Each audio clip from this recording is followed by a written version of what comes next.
Y'all, we're going to hit on a subject today called the captive servant. And what we're going to talk about is how to move within captivity. The things that take place within captivity. Now, we know about being in the slave quarters or the slave shacks where there was minimal movement. But we're going to deal with a couple of our patriarchs moving through captivity after the order of Melchizedek. We need to understand that there was a movement of the order of Melchizedek in Egypt before Mount Sinai. So we're going to see how, starting with one of the brethren of the 12 tribes, our brother Joseph, moved through Egypt in captivity under the order of Melchizedek.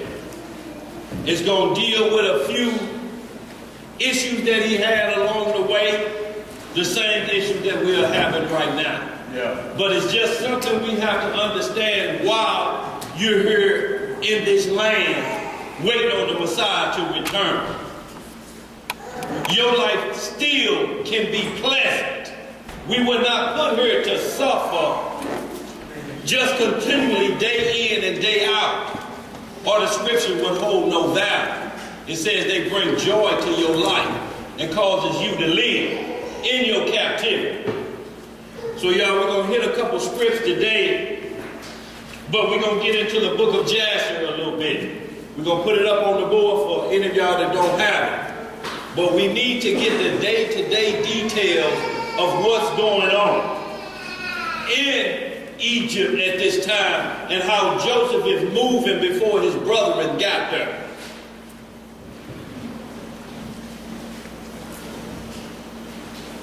So y'all, we're going to start this off with understanding of why it's so important for us to love our brother.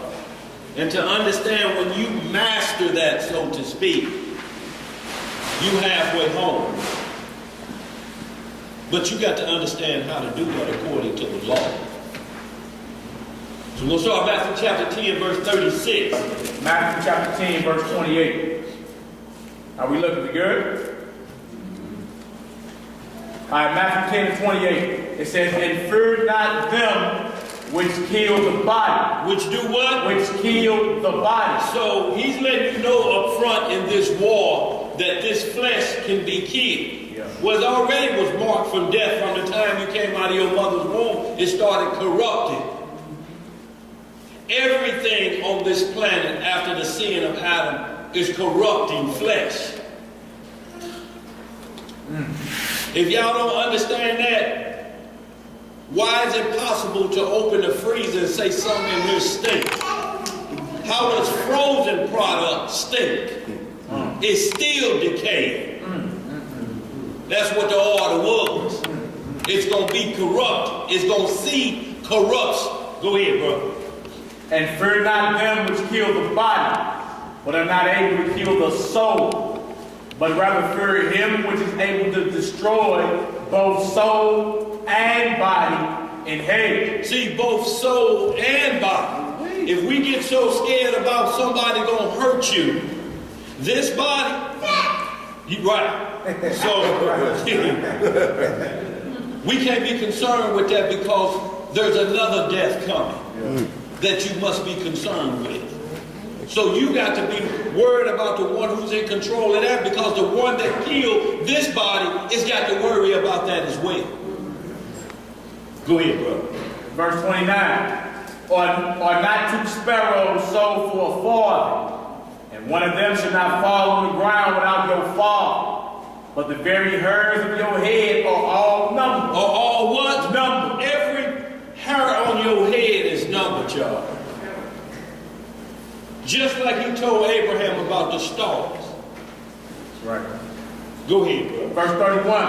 "Fear ye not, therefore, ye are of more value than many sparrows. Whosoever therefore shall confess me before me, right, him will I confess also before my Father which is in heaven." And when we talk about a confession, y'all, it ain't just saying you know what his name is. Right. Exactly. That is not just that. Anybody can do that. It's confessing them before man by they see how your walk is going. And then they confess. You're a believer, ain't you?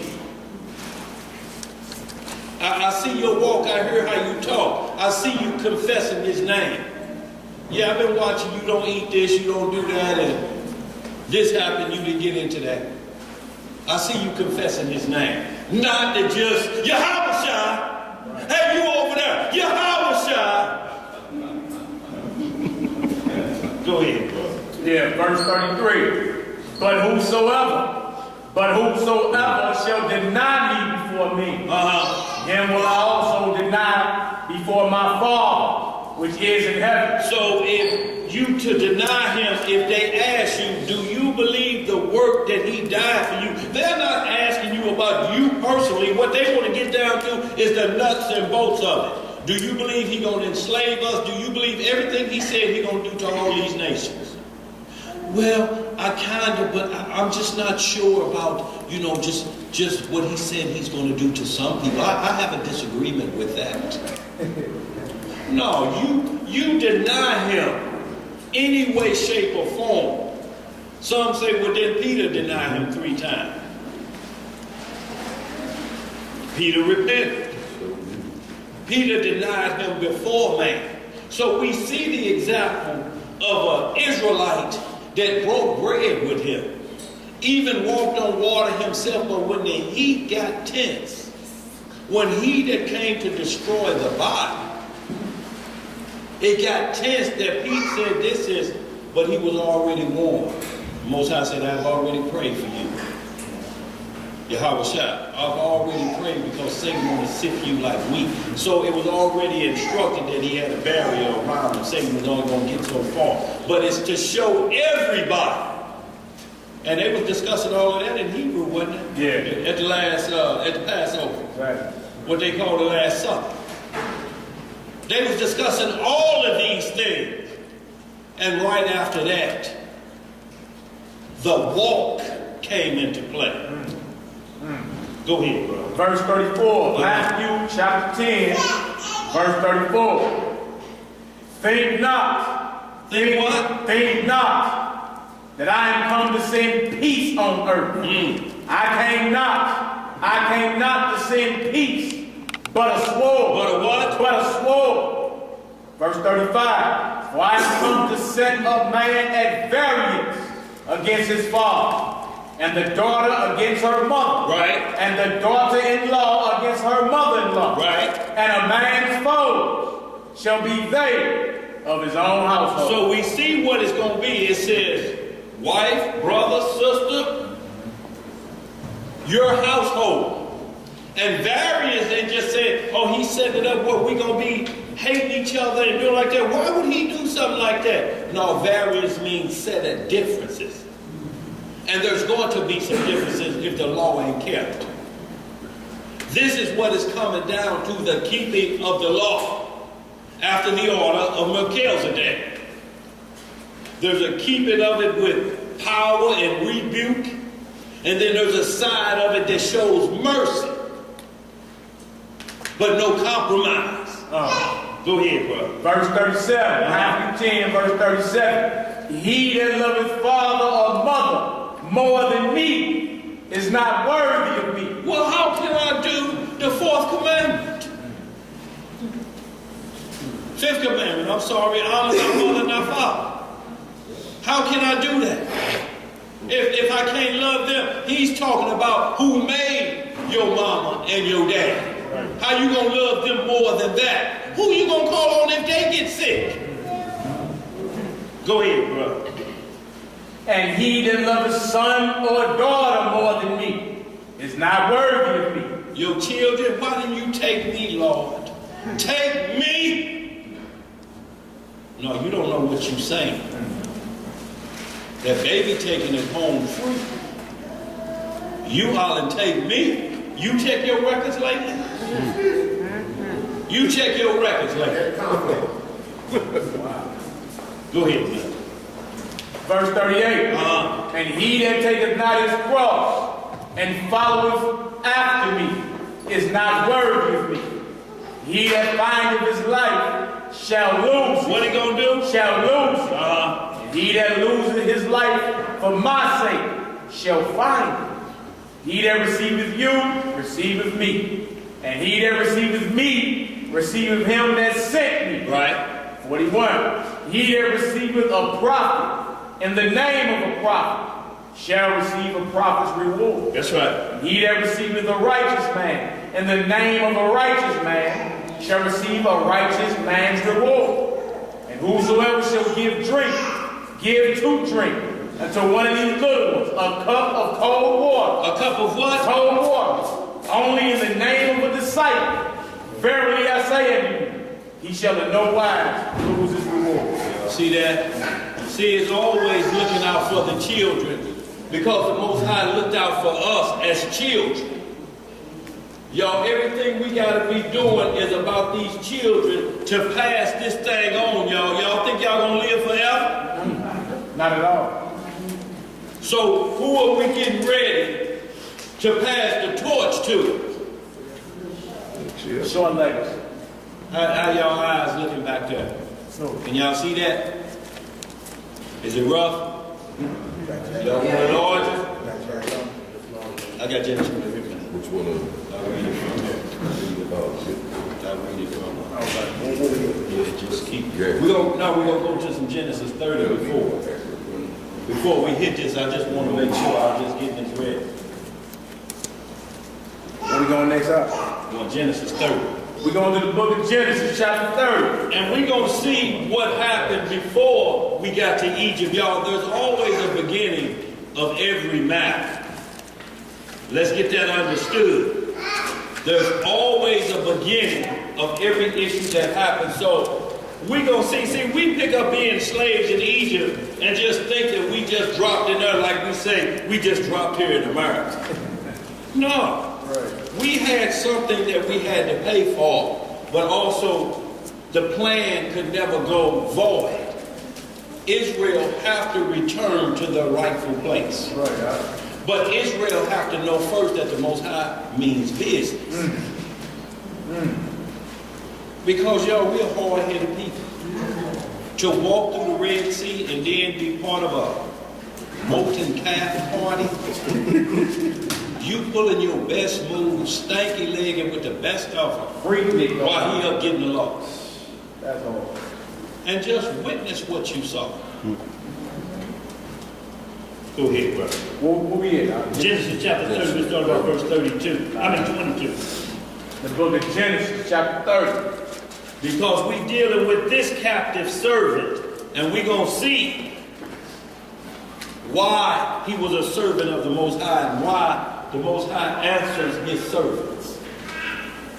Everywhere you will see somebody saying, the Lord has left me, he don't even speak to me anymore. Right. Not in dreams, not in visions, not Urim and Thummim. I ain't heard from the Most High.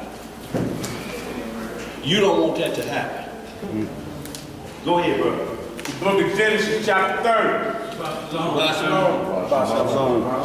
Verse 22. Yes, sir. And the Most High remembered Rachel. Who we remember? Rachel. Rachel was the wife that Jacob courted for 7 years and worked for 7 years to become his bride, but was tricked by his father-in-law into marrying the firstborn because of the customs of their land. But that caused a dilemma because these two were sisters. And the law said you should marry sisters because you vex the parents. If y'all get in a squad, whose side is going to be took? If one is like this, the other sister is still feeling like this. This is bloodline sister. As well as it would have been a sister if they had a different mom. Same thing. Go ahead, brother. You want to talk about these mandrakes? Yes, we can. Early in the chapter? Yeah, we can back it up if we need to. Yeah. Then we can Yeah. All right, y'all, we go to Genesis 30. We're going to start at verse 14. 14, y'all. Y'all look up mandrake when you get a chance to. Mandrake. Like Drake the rapper. Mandrake. Yeah. Look at, she knows great. She's smiling. Mandrake. Y'all look it up when y'all get a chance. All right, Genesis chapter 30, verse 14. And Reuben went in the days of wheat harvest and found mandrakes in the field. Right. And brought them unto his mama, Leah. Right. Then Rachel said to Leah, give me, I pray thee, of thy son's mandrakes. So it was growing wild in the field, a seed-bearing herb. Oh. You want me to read it? What kind of herb? Seed-bearing. Go ahead. It's H1736.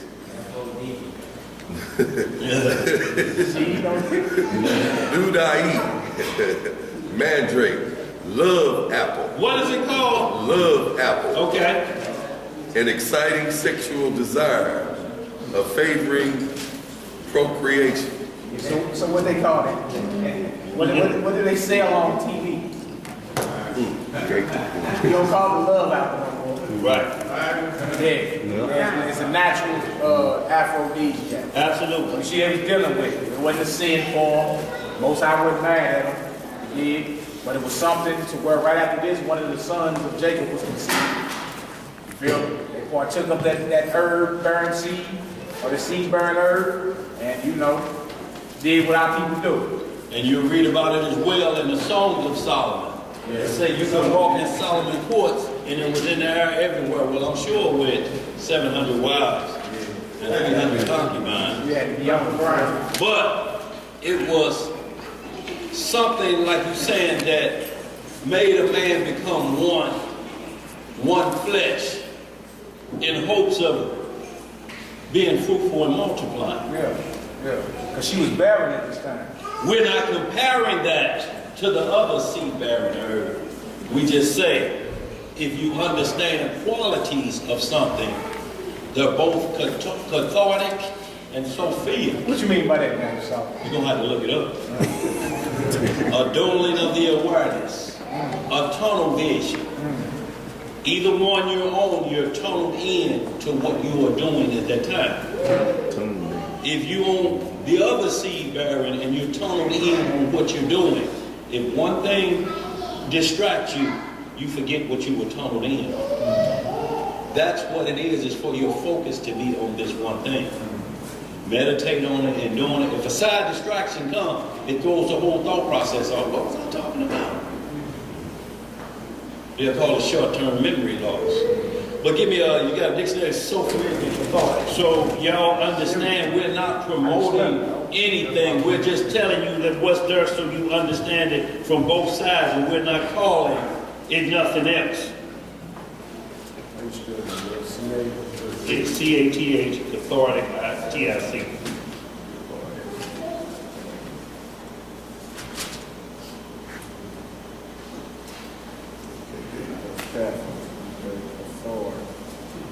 There it is, cathartic. Yeah. It says of or affecting, catharsis, purging, a medicine for stimulating, a medicine for stimulating evacuation of the bowels. That's about it. Purgative, and then it says physical. Okay, get soporific. S-O-P-O-R-I-F-I-C. Y'all, and what it's saying is it changes a mood or quality of the individual to focus on one thing. Right. Cathartic, when you S-O-P-O-R-I-F-I-C. And when you look up, like if you look up mandrake, it'll say a sulfuric, a cathartic. And then you look up that, it'll say the same quality. It does the same thing. S-O-P? S-O-P-O-R-I-F-I-C. It says causing or tending to cause sleep. Also, of or characterized by sleep or sleepiness. Something as a drug that causes sleep. So horrific. Yeah, and that's what it did, because it put you in that mood as well, because that's what's coming after that. But just an aphrodisiac quality, so to speak, because there's going to be sleep after. All right, Genesis 30, verse 16. Yeah. And Jacob came out of the field in the evening, Right. and Leah went out to meet him, and said, Thou must come in unto me. What must he do? Verse 15. Oh, did I? Okay. Top of 15 again. Yes, sir. And she said unto her, oh yeah, over. And she said unto her, Is it a small matter that thou hast taken my husband? And wouldest thou take away my son's mandrakes also? And Rachel said, Therefore he shall lie with thee tonight for thy son's mandrakes. And Jacob came out of the field in the evening, and Leah went out to meet him, and said, Thou must come in unto me, for surely I have hired thee with my son's mandrakes. And he lay with her that night. And the Most High hearkened unto Leah, and she conceived, and bare Jacob the fifth son. And Leah said, God hath given me my hire, because I have given my maiden to my husband. And she called his name Issachar. All right, you want to jump down to verse 20? Yeah. So y'all, we see what happened was a son was buried after that, and it was another son. So they're still kind of into this war a little bit, but the nation is being built throughout this. And y'all, all of this is coming back because of the tricking of Isaac by Jacob and his mom. This is where this is coming back from, you know. So the Most High say, I return this to your face. I let you see it to your face. Right.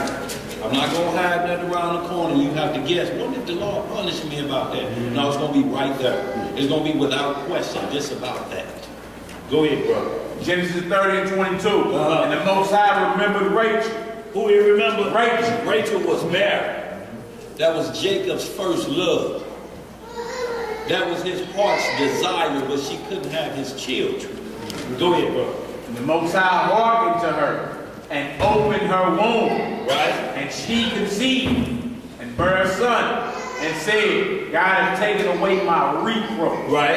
And she called his name Joseph. Right. And said, the Most High shall add to me another son. And we know Benjamin came after that, but right here, this is the captive servant we want to deal with, Joseph. We want to deal with Joseph today because this is Melchizedek order. And we're going to see training throughout the captivity with his enemies and what's going on. So we're going to see a work, y'all, and how we ought to maneuver around. And y'all, these were corporate brothers, so to speak. So you can be in corporate and not be a bootlegger. These brothers sold us Daniel. We're talking about second in command. We're talking about governor status. Like if you look at a governor today, that's the only one, you know, who can run for president, so to speak. So they were put in that position. Yo, this is high corporate. But yet we're going to see, does the curse of Deuteronomy 28 that was prophesied was already in the future of this, because Abraham said before this, y'all gonna do that time. That's right. Genesis chapter 37. 1 through 11. Y'all, we're going to see, like we talked about Jacob and his mama, what they did. Rebekah did to Isaac. This is the same thing why the whole nation ended up in Egypt. We're going to see just a little bit about Joseph, and then we're going to see the bonding of coming back under righteousness. But we're going to see a lot of questions that we ask or we see. We're going to see some things. We're going to see a walk in captivity.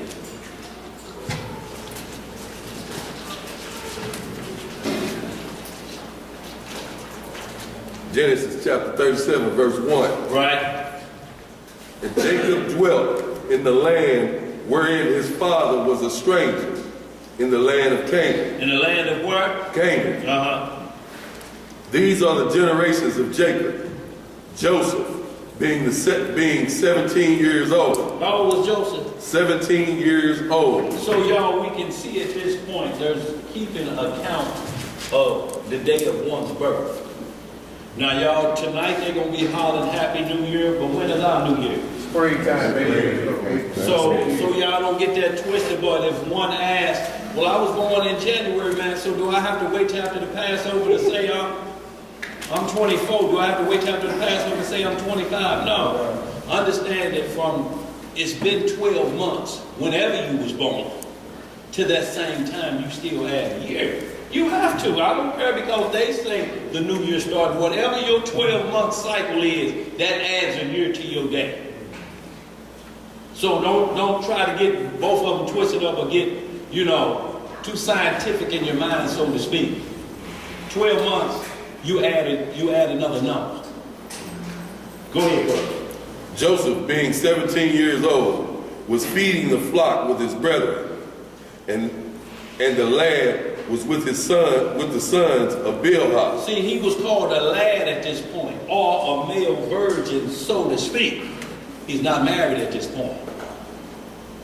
He's a lad, young lad. Go ahead, brother. And with the sons of Zilpah, his father's wives. And Joseph brought unto his father their evil report. Now Israel loved Joseph more than all his children. Now see, we see all the time there's a favorite in the family. Y'all, it ain't personal. This is some of the variants that the Most High was talking about. Daddy loved him more than me. And he going around snitching on him and everything. Right. Telling him. They out there slacking. So y'all, we see that ain't nothing new with Israel. Right. This is still variance. This is what the Most High was saying. You're going to have this in your family. But our mind is focused on thinking like we supposed to be at our family members hollering, you going to hell, you going to die. It's not that. He said there's going to be major differences. It's not that he didn't love the other brothers. It's just that this was the one that my heart is finding to. Isaac loved Esau because of how he would make vegetable or venison stew or whatever he made. Venison, fresh killed, and serve it up. He loved Esau for that. But Rebekah loved Jacob. Some of you women say, so Jacob was a mama's boy. Jody. Yeah. Baby boy. Jacob the Creed. To a certain point. To a certain point. Go ahead. Because he was the son of his old age. Because he was the what? The son of his old age. See, y'all, it's always something that you kind of get closer to that one child. It may be whatever the personal reason may be. Could have been a bad whatever situation, but that child born changed some things for you. So you kind of cater to what altered your life, so to speak, or got it back on track, or it made you think about things. You started to tend to that little child and hand them a little reward here and there. Go ahead. And he made him a coat of many colors. What did he make him a coat of? Many colors. Y'all, this was the bomb. Coat of many colors. Priceless dyes, I'm sure. And he made it for him. What you think the other brothers say? And ain't me no coat. Hell, I got my coat from Simeon. It was a hand-me-down. Go ahead. And then when his brethren saw that their father loved him more than all his brethren, they hated him. What did they do? They hated him. Y'all see variants already? This way before we get here. This inside war. It's always been an in-house problem with us, y'all. We don't know how to love each other. It started with Cain and Abel. And if we don't get it together, we can't go into the kingdom doing what caused us to be in this condition now, to get thrown out of there. Go ahead, bro. And he could not speak peaceably unto him. And Joseph dreamed a dream, and he told it to his brethren, and they hated him yet the more. Now they saying, no, now this nigga daddy's favorite and he's dreaming.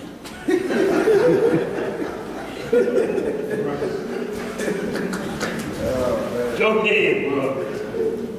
And he said unto them, hear, I pray you, this dream which I have dreamed. For behold, we were binding sheaves in the field, and lo, my sheaf arose, and also stood upright. And behold, your sheaves stood round about, and made obeisance to my sheep. Or bow to me, or bow to my sheep. All y'all was standing around, but they bent over to mine. So what you think they thinking now? He done got the big head. He got a new coat. He's daddy's favorite. And he's seeing visions. Now he's seeing visions with him in charge. Go ahead, brother. And his brethren said to him, shalt thou indeed reign over us? What he asking? Shalt thou indeed reign over us? So they feeling the vision already. This nigga think he gonna be in charge or something. He think, you know, Reuben finna be skipped over. Who died in their people chose? Yeah. Go ahead. Or shalt thou indeed have dominion over us? And they hated him yet the more for his dreams and for his word. But Joseph didn't care about how they hated. He said, I got something to tell y'all. This is from the Lord. This the deed. They never questioned him about his dream for legality or proof that it was a vision from the Lord. They just hated even more. They like, this nigga got it all. They understood it too. Yeah, they understood He had to it. break it down to them. Look, you know, Israelites, there's patterns. I almost think a lot when I'm reading this, like you think about Mike Jackson had it at a young age, not to bring that into it, but when you get a visual of what it's talking about, and all them other brothers, they're like, man, this the one. Yeah.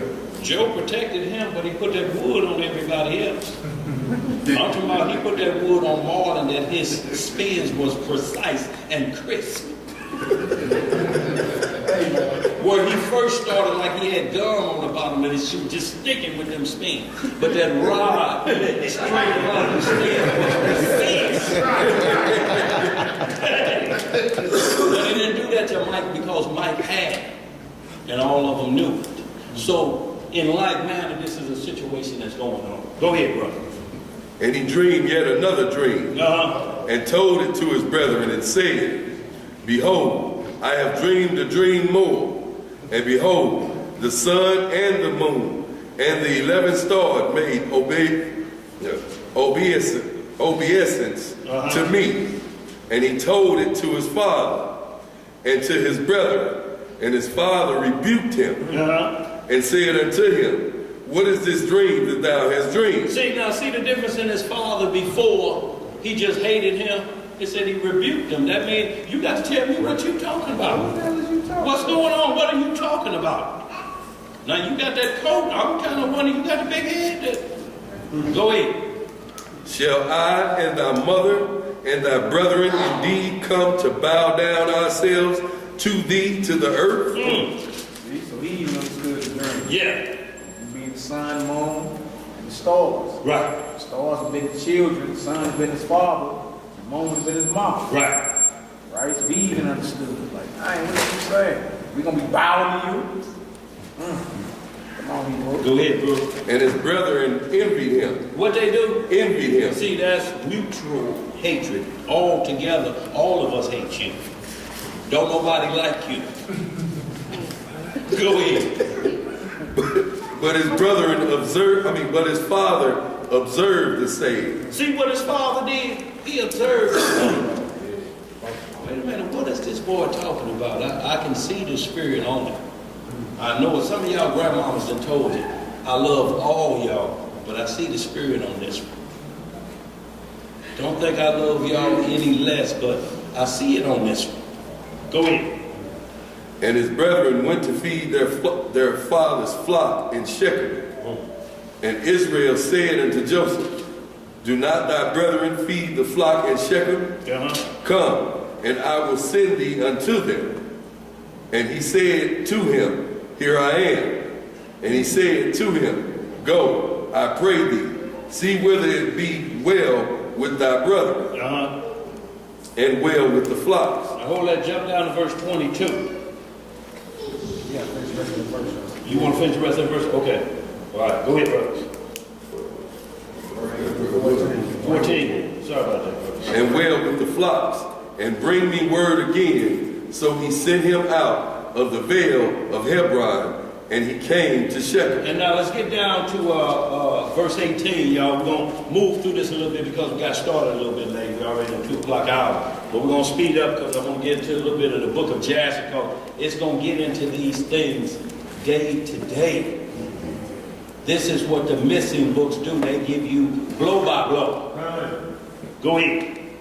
And when they saw him afar off, even before he came near unto them, they conspired against him to slay him. Conspired against him to slay him. Now y'all see where it's at now? Now they contemplate murder. This is why you're not there was the evening prayer. In the evening is that twilight period when the street light come on and separates darkness from the end of another day, so you won't take sin into the beginning of that next day. And once they start going to sleep with that on their heart, now what you contemplate? They start having dreams from Satan. You better kill that nigga. He about to take over. He done told you dad and them got to buy. And they start contemplating the shedding of innocent blood. And we right back here to another Cain and Abel situation. Go ahead, bro. And they said one to another, behold, this dreamer cometh. And what they call it? Y'all see the market. You imagine they hit each other. Look here, man. Here comes the dream. Here comes this. Go ahead, bro. Come now, therefore, and let us slay him. And let us do what? Slay him and cast him into some pit. And we will say some evil beasts have devoured him. So now we got murder and lying to cover it up. That's what comes with murder, ain't it? Lying. But you'll be on the run. Go ahead, bro. Hey, look, envy left unchecked leads to murder. Yes, it does. It's a dangerous thing. Right. Jealous of somebody, envious or whatever, if that's left unchecked, you're going to seek an occasion to slay him or to kill him. You see what I'm saying?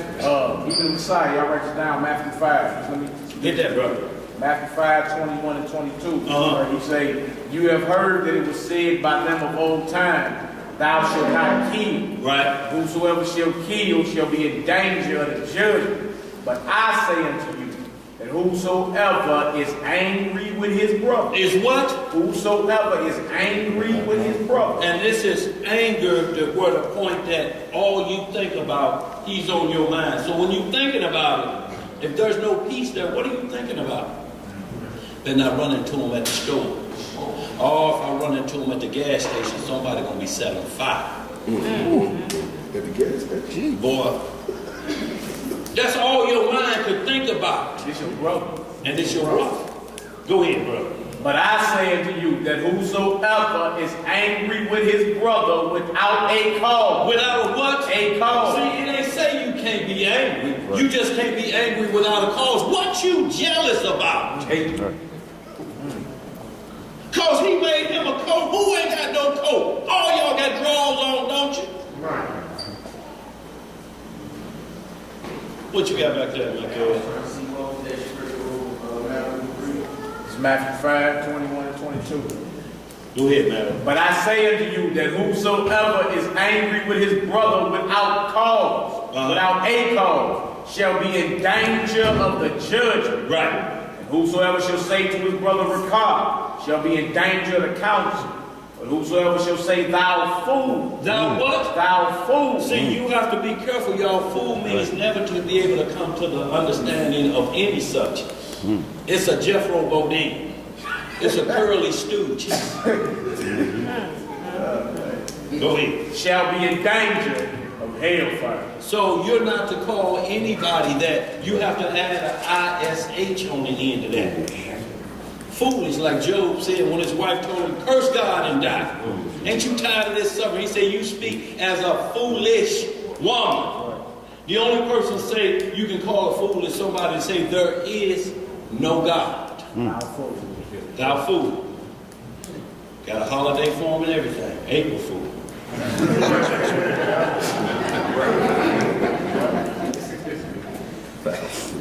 Yeah, that was it for that, man.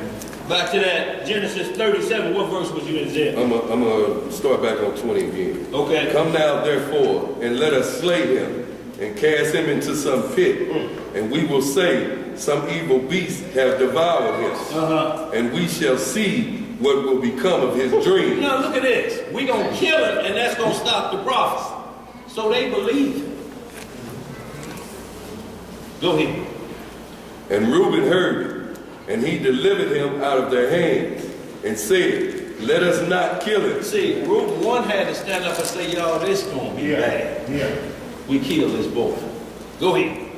And Reuben said unto them, shed no blood, but cast him into this pit that is in the wilderness, and lay no hand upon him, that we might rid him of their hands, out of their hands, to deliver him to his father again. Right. And it came to pass, when Joseph was coming to his brethren, that they stripped Joseph out of his coat, his coat of many colors that was on him. Now you see how I made clear which coat it was? The coat of many colors. Right. This weapon can't stand me. And just, you know how you yank it off and your arms be like this, and just snatch it and yank it off inside out. Go ahead, bro. And they took him and cast him into a pit, and the pit was empty. There was no water in it. And they sat down to eat bread, and they lifted up their eyes and looked, and behold, a company of Ishmaelites came from Gilead, and their camels bearing spicery and balm and myrrh, going to carry it to Egypt. You can hold that. I know what Ishmael is, right? Right, go ahead. You want to break that over now? That's Abraham's first son. Right. That was on the Arabs. You see, they got their product and they do today. Right. See on everything. Right. So Abraham's on the way. See the Abrahams was like, hey, here they come. You know, I know you can make a deal with them. Like you can go to the corner store and make a deal with the Abrahams right now. So then you biblical characters. See Ishmael, those are the Abrahams. You think it's a lie right up? Go over the store when you know, because they Muslims or whatever. Let them know, like, what up, Ishmael? Let them trip up how you look at you. Right. They'll be like, dang, you know, huh? They know they biblical identity. They know they Ishmael. They never lost it. Right. They still identify with Ishmael or you feel me? Try it out. They go to the store. See who you think is Abraham, say, hey, shalom, Ishmael. Right. Trip off his reaction. I'm gonna do that. Trip off his reaction. If he asks who you are, tell him you're Jacob. When you're Israel, he don't already know. Right. They know exactly what time it is. It ain't gonna be no question. Some of you might have to say Yehuda too. It was one I had to go all the way back like that before he understood. He said, oh yeah, that's He y'all. was trying. He was just seeing how deep Yeah, it was that's in what it your was. walk. That's what it really was. That's what he was doing. Like, what verse? You done with that? You said stuff. Yeah, let's hold that. And I want to get right into Genesis 48.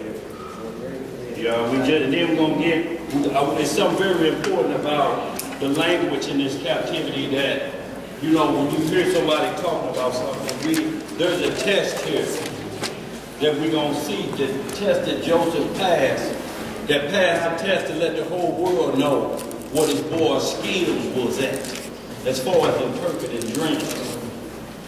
The spirit on him to interpret dreams.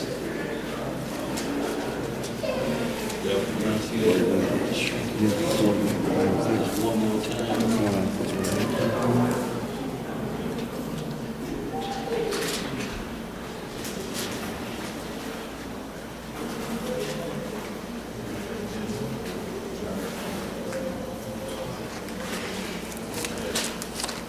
Now, you said Genesis 48, right? Yeah. 48, 44.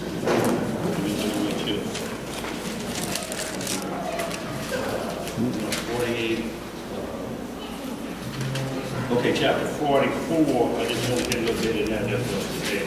Just want to get a little bit of that. Chapter 44. Yeah, I just want to talk about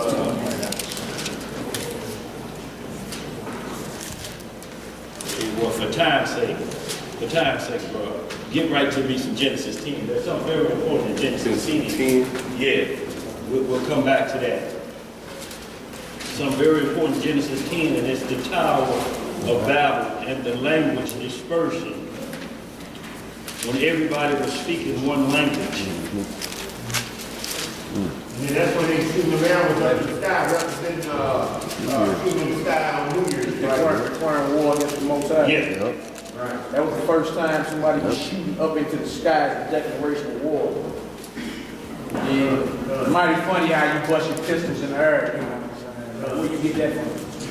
When you just wake up one morning and say, I just want to try to shoot at the sun. Right.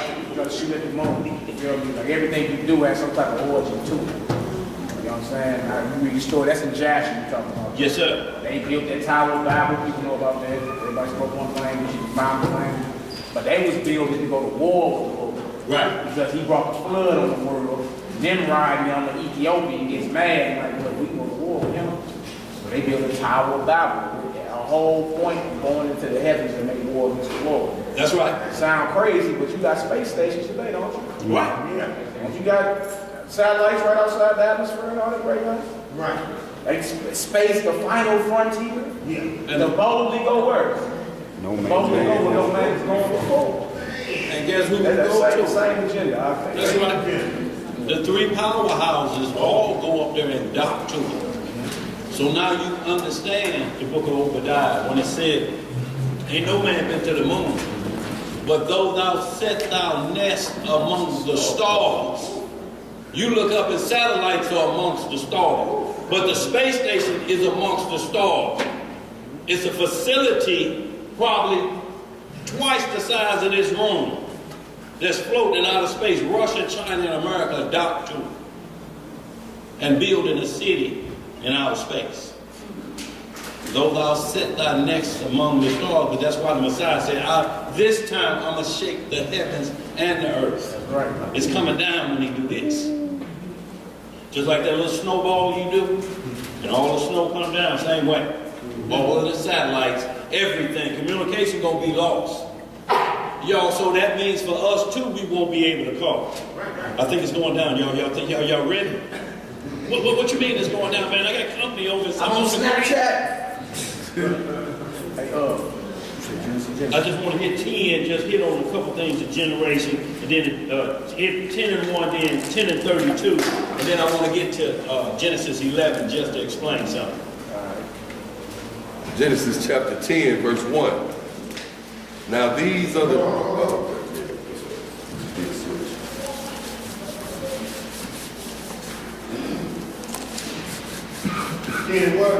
Verse 1.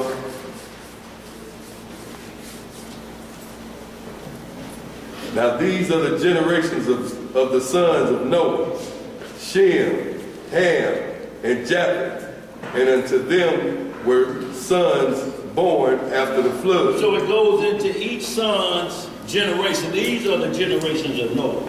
This is who got off of that ark. Right? Another miracle. You go from this many people on earth to everybody you see in this room and on planet earth came from this family. Miracle? See, try to say what Christ was doing was crazy, but yet you have to believe this if you promote Old Testament only. Yes, sir. Go ahead, brother. Verse 32. Genesis No, chapter 31 through 32. Go ahead. Genesis chapter 10, verse 31. These are the sons of Shem, after their families, after their tongues, in their lands, Right. after their nations. These are the families of the sons of Noah, after their generations, in their nations. And by these were the nations divided in the earth after the flood. So this established landmass on the earth with a name of whoever was given to it. Like you always see the land of Canaan. Shalom, y'all. And I will give you the land of Canaan. I will give unto you the land of Canaan. Why do you think it's still saying that? Because in Genesis 10, it was given to Canaan, that land. Go ahead, bro. Where you at? Let's get right to chapter 11 and 1. Genesis 11 and 1. Genesis chapter 11, verse 1. And the whole earth was of one language and of one speech. What was the whole earth? Of one language and of one speech. Y'all, this was the last time up until this point everybody spoke the same language. Because it was the same language getting off the ark. Noah's talking to his 3 sons, but he's setting them up. But when they went out and set up shop, that was the language that they knew. Right. Who knows what that language is? Who can guess what they think that language might be? What examples do we have of proof if we say that? Y'all, if you ain't even got that language, you sure ain't got what was spoken to Adam before he sinned. Right. Because Most High would speak to him in the cool of the day. What's up, Adam? How you doing, son? And he would just speak back, I'm cool. But now he hides himself among the angels and everybody else walking in the garden. I heard that voice and I hid myself. Hiding yourself about what? Ain't that what children do when they know they done wrong? Where you at, Earl? He in there. Drink all your Pepsi up. Go ahead, bro. And it came to pass as they journeyed from the east that they found a plain in the land of Shinar. Right. And they dwelled there. And they said one to another, Go to, let us make brick and burn them thoroughly. And they had brick for stone, and slime had they for mortar. Right. And they said, Go to, let us build us a city and a tower whose top may reach unto heaven. Unto where? Unto heaven. Y'all, what do y'all think Trump towers are? All of his buildings are considered, I'm going to reach to the heavens. This arrogance that he has on him now, he's like, now I'm in control of the whole world. Go ahead. And let us make us a name, lest we be scattered abroad upon the face of the whole earth. See, now they want to do what the New World Order going to do. Y'all, this plan been in the works for a long time. Right. Bring everybody under one denomination, so to speak. You can believe whatever you want to, long as your God is lesser than the one that's going to be sitting on our throne for our God. Yours can't supersede him. Go ahead. First we was talking about Noah and the boat. And then we talking about what we talking about right here. Right now we're talking about all those sons that got off the boat. Everybody spoke one language. So now they working together with one language. They understand each other. Pass me the brick. But their goal was to build a tower to take over God's throne. After getting off the boat. After this, look. I understand it. That's what we're saying, bro. Right off the boat. And this is after what Ham did, getting right off the boat. Ham had already done some wickedness before this. Go ahead, bro. And they said, Go to let us build a city and a tower. Wait a minute, I already read that, didn't I? I want 5 here. And it came, and the Most High came down to see the city and the tower, which the children of men built. Right. And the Most High said, Behold, the people is one. The people is what? Is one. See, he always had us set up as separate nations. But he said they've come to a oneness with evil on their mind. They unite, right. They unite. Go ahead. And they have all one language. They have what? All one language. Right. And this they begin to do. And now nothing will restrain from them, which they have imagined to do. Go to. Let us go down. Let us do what? Let us go down. See, there's a us again. These are the Elohim. Let us go down there and correct this matter. What you got back there, bro?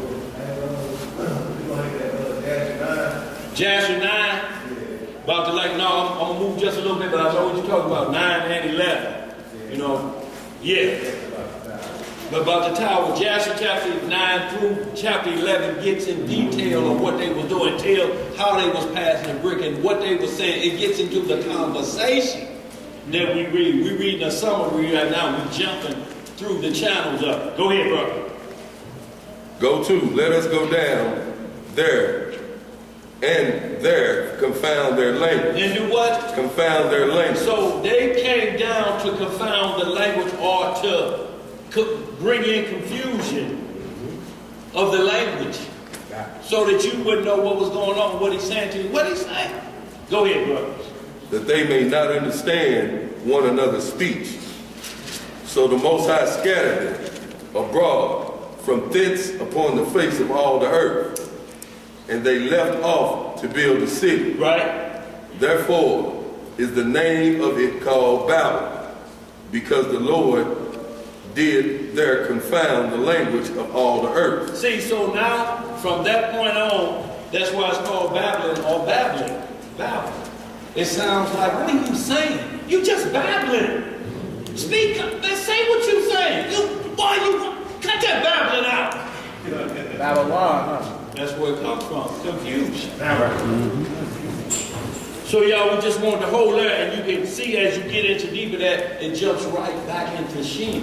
Why? Because there's promises coming to straighten out this language issue. But what happened, y'all, everybody knows that there were 70 languages at the Tower of Babel when they were split up into 70 languages of the earth. Now, Joseph, it was a thing that we finna get into. Some Jasher chapter 48, pull it back up on the board. That's going to show the gift that Joseph was given, y'all. We're not going to get into the detail because of time's sake. We knew he was threw into prison about Pharaoh's wife after him. Just like in every kingdom, y'all have seen Mandingo roots, where the missus come after him. He was locked up. She wants some Hebrew. Yeah. And y'all ain't seen the details until you get into the book of Jasher. I mean, one time she came up with a sword to his throat. You gonna get this?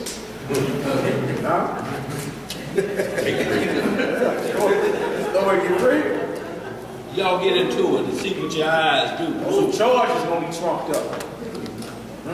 And he broke out of his shirt again, and she had it in her hand. Then called him up. God! He tried to take me.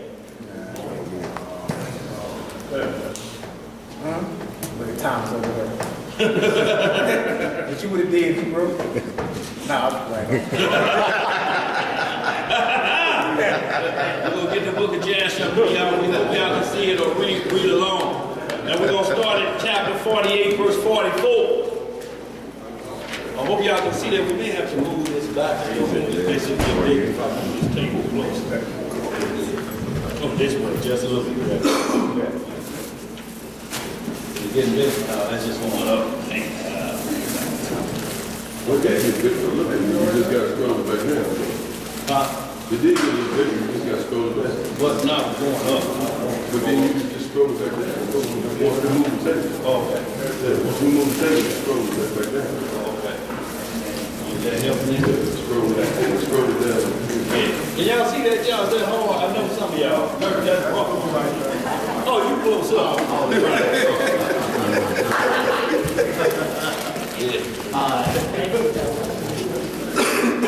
Verse 44, Jasher chapter. And y'all, what we're getting to is we're getting right back to the point of what I wanted to make about this language and what was going on in Egypt with Pharaoh. So,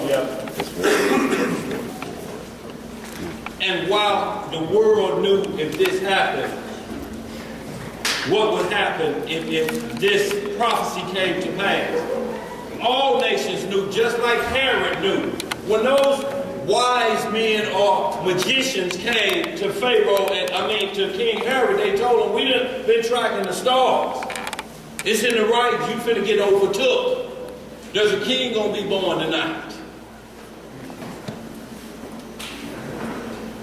At max, you got 33 years left. He like, no, I'm gonna do the same thing Reuben them did. I'm gonna kill him. And the slaughter went on for everybody 2 years and under. Can y'all imagine that they just start coming through here and grabbing 2 and under? right. Hacking right in front of you. Go ahead, brother. It's the book of Jasher, chapter 48. Let's start at 44. Yes, sir. Verse 44. And it was their custom throughout the land of Egypt, Right. that every man who came to speak to the king, if he was a prince, or one that was estimable in the sight of the king, he ascended to the king's throne as far as the 31st step. Right. And the king would descend to the 36th step and speak with him. If he was one of the common people, he ascended to the 3rd step. And the king would descend to the 4th and speak to him. And their custom was, moreover, that any man who understood to speak in all the 70 languages, In all the what? 70 languages, he ascended the 70 steps and went up and spoke till he reached the king. See, this was a thing in Egypt. Look, the language was taken away. We looking who can bring us back to one language. See, we got to be careful if somebody is trying to do that to us. If you don't know the 70 languages, you know one. Paul said, I speak with more languages than you all. But y'all, this was a thing that let them know that the one who does this is the one who got the secrets of the Most High. Go ahead.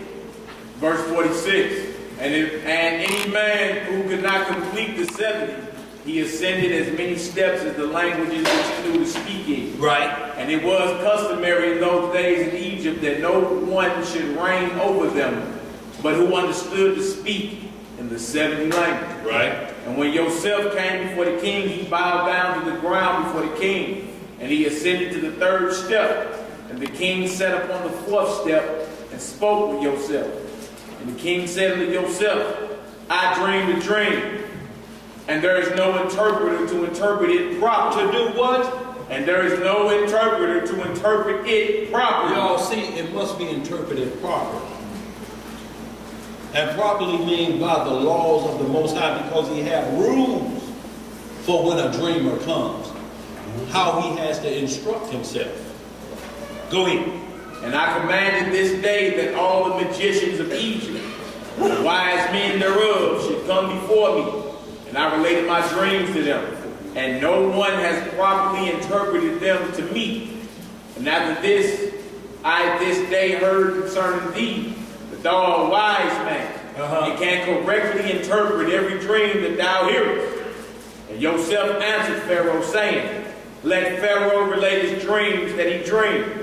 Surely the interpretations belong to Yah. Who they belong to? Yah. And Pharaoh related his dreams to Joseph, the dream of the kine, and the dream of the ears of corn. And the king left off speaking. And Joseph was then clothed with the spirit of the Most High. What was he clothed with? The spirit of the Most High. Yo, once this clothing come on you, this is what Satan was trying to get off of Job. If you take that clothing off of him, I can get it. So once this clothing come on you, now it's the Spirit of the Lord on you. So now they're looking to see, are you representing that brand name now? Go ahead, bro. And Joseph was then clothed with the spirit of Yah before the king. And he knew all the things that would befall the king from that day forward. Right. And he knew the proper interpretation of the king's dream. And he spoke before the king. And Joseph found favor in the sight of the king. And the king inclined his ears and his heart. And he heard all the words of Joseph. And Joseph said unto the king, do not imagine that they are two dreams, for it is only one dream. For that which the Most High has chosen to do throughout the land, he has shown to the king in his dream. And this is the proper interpretation of that dream. Right. The 7 good kine and ears of corn are 7 years. And the 7 bad kine and ears of corn are also 7 years. So, go ahead. It is one dream. So right here, y'all, this is nothing more than how the Messiah do parables. When they ask, what were you saying? He like, look, the seed is the people or whatever, it's the fruit, and he breaks it down in the parable. This is what Joseph is doing, the same exact process. When the Spirit come over you, it makes you remember your dreams that you say, man, I had a dream, but I just can't remember it. Right. Somebody else tell you what you dream blow for blow. What are you going to be thinking? If you don't know the Lord, you're going to holler out his witchcraft. Go ahead. Verse 55. Behold, the 7 years that are coming, there will be a great plenty throughout the land. And after that, the 7 years of famine will follow them, a very grievous famine. And all the plenty will be forgotten from the land, and the famine will consume the inhabitants of the land. Yo, and that famine is coming today. Ain't no need us acting like we don't see it coming, but it's coming. And it's first going to be a famine of these scriptures. They have to go for them to put their order into play. You can't be siding with nobody else but the New World Order. Go ahead, brother. Verse 56. The king dreamed one dream, and the dream was therefore repeated unto Pharaoh, because the thing is established by the Almighty. Who is it established by the Almighty? Right. And the Most High will surely bring it to pass. Hit a little bit of that Sirach, man, just on your dream, that 34. Got that. You know, just a little bit in the Apocrypha. You got it on the board. You want to pull that up? Sirach what? 34. I just want to hit the dream a little bit. Yeah, 34:1. Pull it up. Pull it up. 1 second now.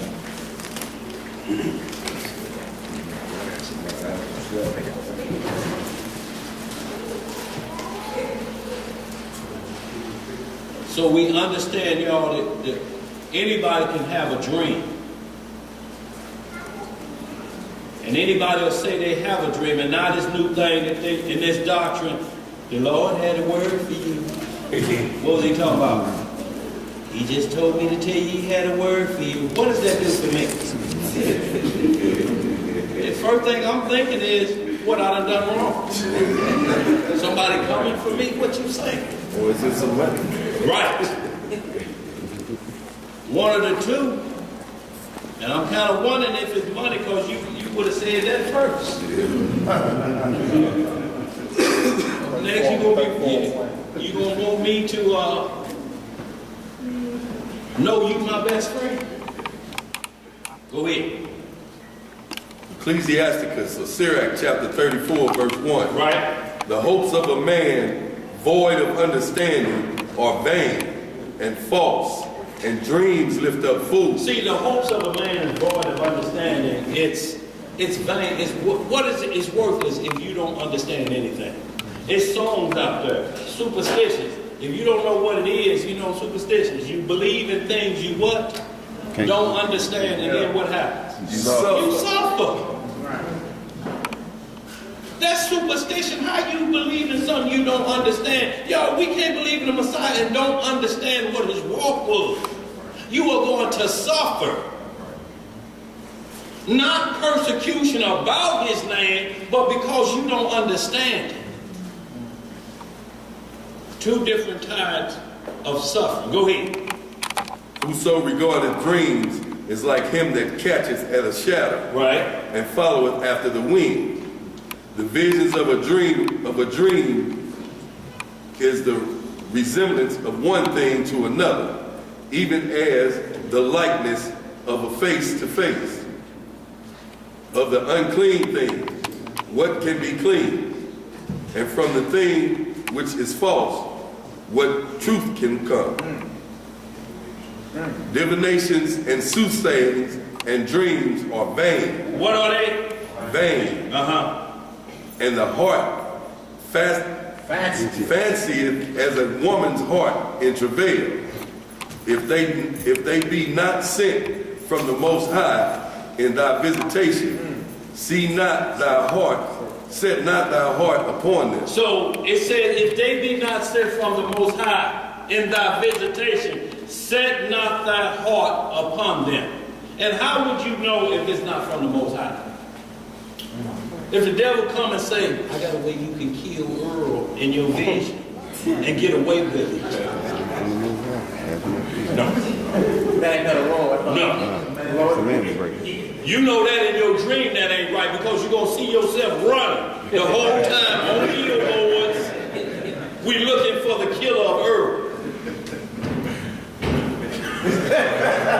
Yeah, that ain't from the Lord, player.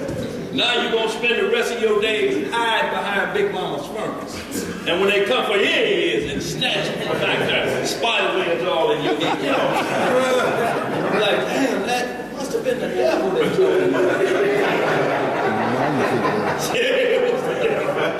Go ahead, bro.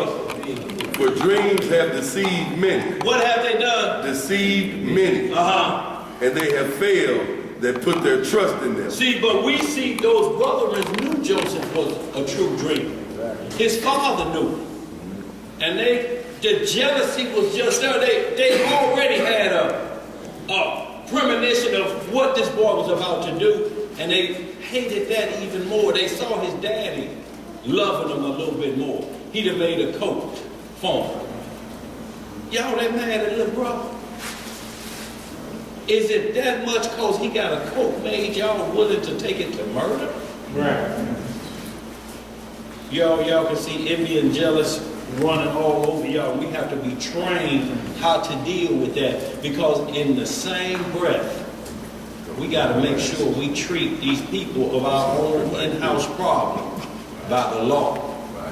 So when that said love your enemies, they are the foes of your own household. We got an in-house problem we got to deal with. Y'all, if we don't get that correct, it's going to be major league problem. Y'all, if we can't get along, how are we going to tell somebody else to get along with us? Go ahead, bro. Read a little bit more of that. Verse 8. That's it for that. That's it for the dream. No, read that last verse for me. Verse 8. Yeah. The law shall be found perfect without lies. What shall the law be? Be found perfect without lies. Without lies. Once you start plotting something, you got to keep telling lies. You hear what Reuben was saying? Well, no, we don't want to put them in the water. No, we're going to dip the coat in blood and say that they just have to keep on going. Go ahead, read the last part of that. And wisdom is perfection to a faithful mouth. And wisdom is perfection to a faithful mouth. We get back in the book of Jasher. The book of Jasher, chapter. And y'all, we're going to hit the 49th chapter, y'all. We're just going to go through this a little bit because now this is going to get into the life of Joseph after, what you got? See when we jump down? Yeah. 48. We'll get right back to that. So we chapter 48. Yeah. Verse 60.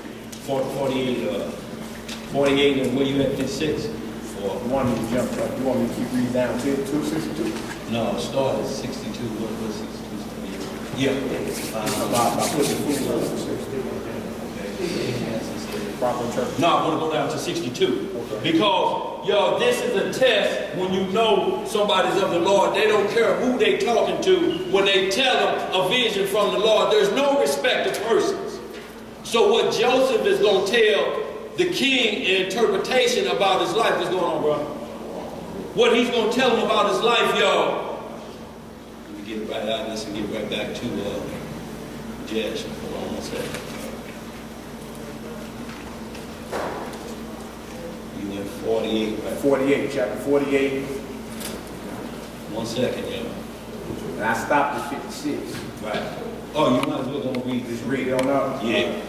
And because I want to just get to 49, chapter 49, y'all, is the heart of where I'm trying to get to that you're going to see. So far, y'all, we're seeing, y'all, this way before Mount Sinai. Yeah. This early into our times in Egypt. Go ahead. Hold on, let me see. 48 and... You went verse 57 now. Okay, 38. Jasher 48 and 57.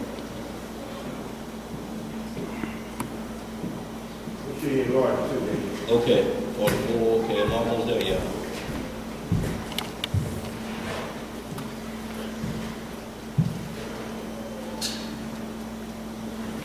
Hey, y'all, also the snacks and things, everything you over there. Now y'all over in the boy area. Oh, yeah, y'all probably was thinking we was short on refreshment. Right. No, y'all, forgot to tell y'all that. All the They got no food, no sandwiches. Yeah. Yo, I was studying a sandwich. Right. Everything over there. Right. It's usually in the back, you know what I'm saying? Right. But they boy looking around, boy, that sniffing going on. I don't smell nothing. The movie food. 50, let me give one right back a little bit more. Okay, here it is.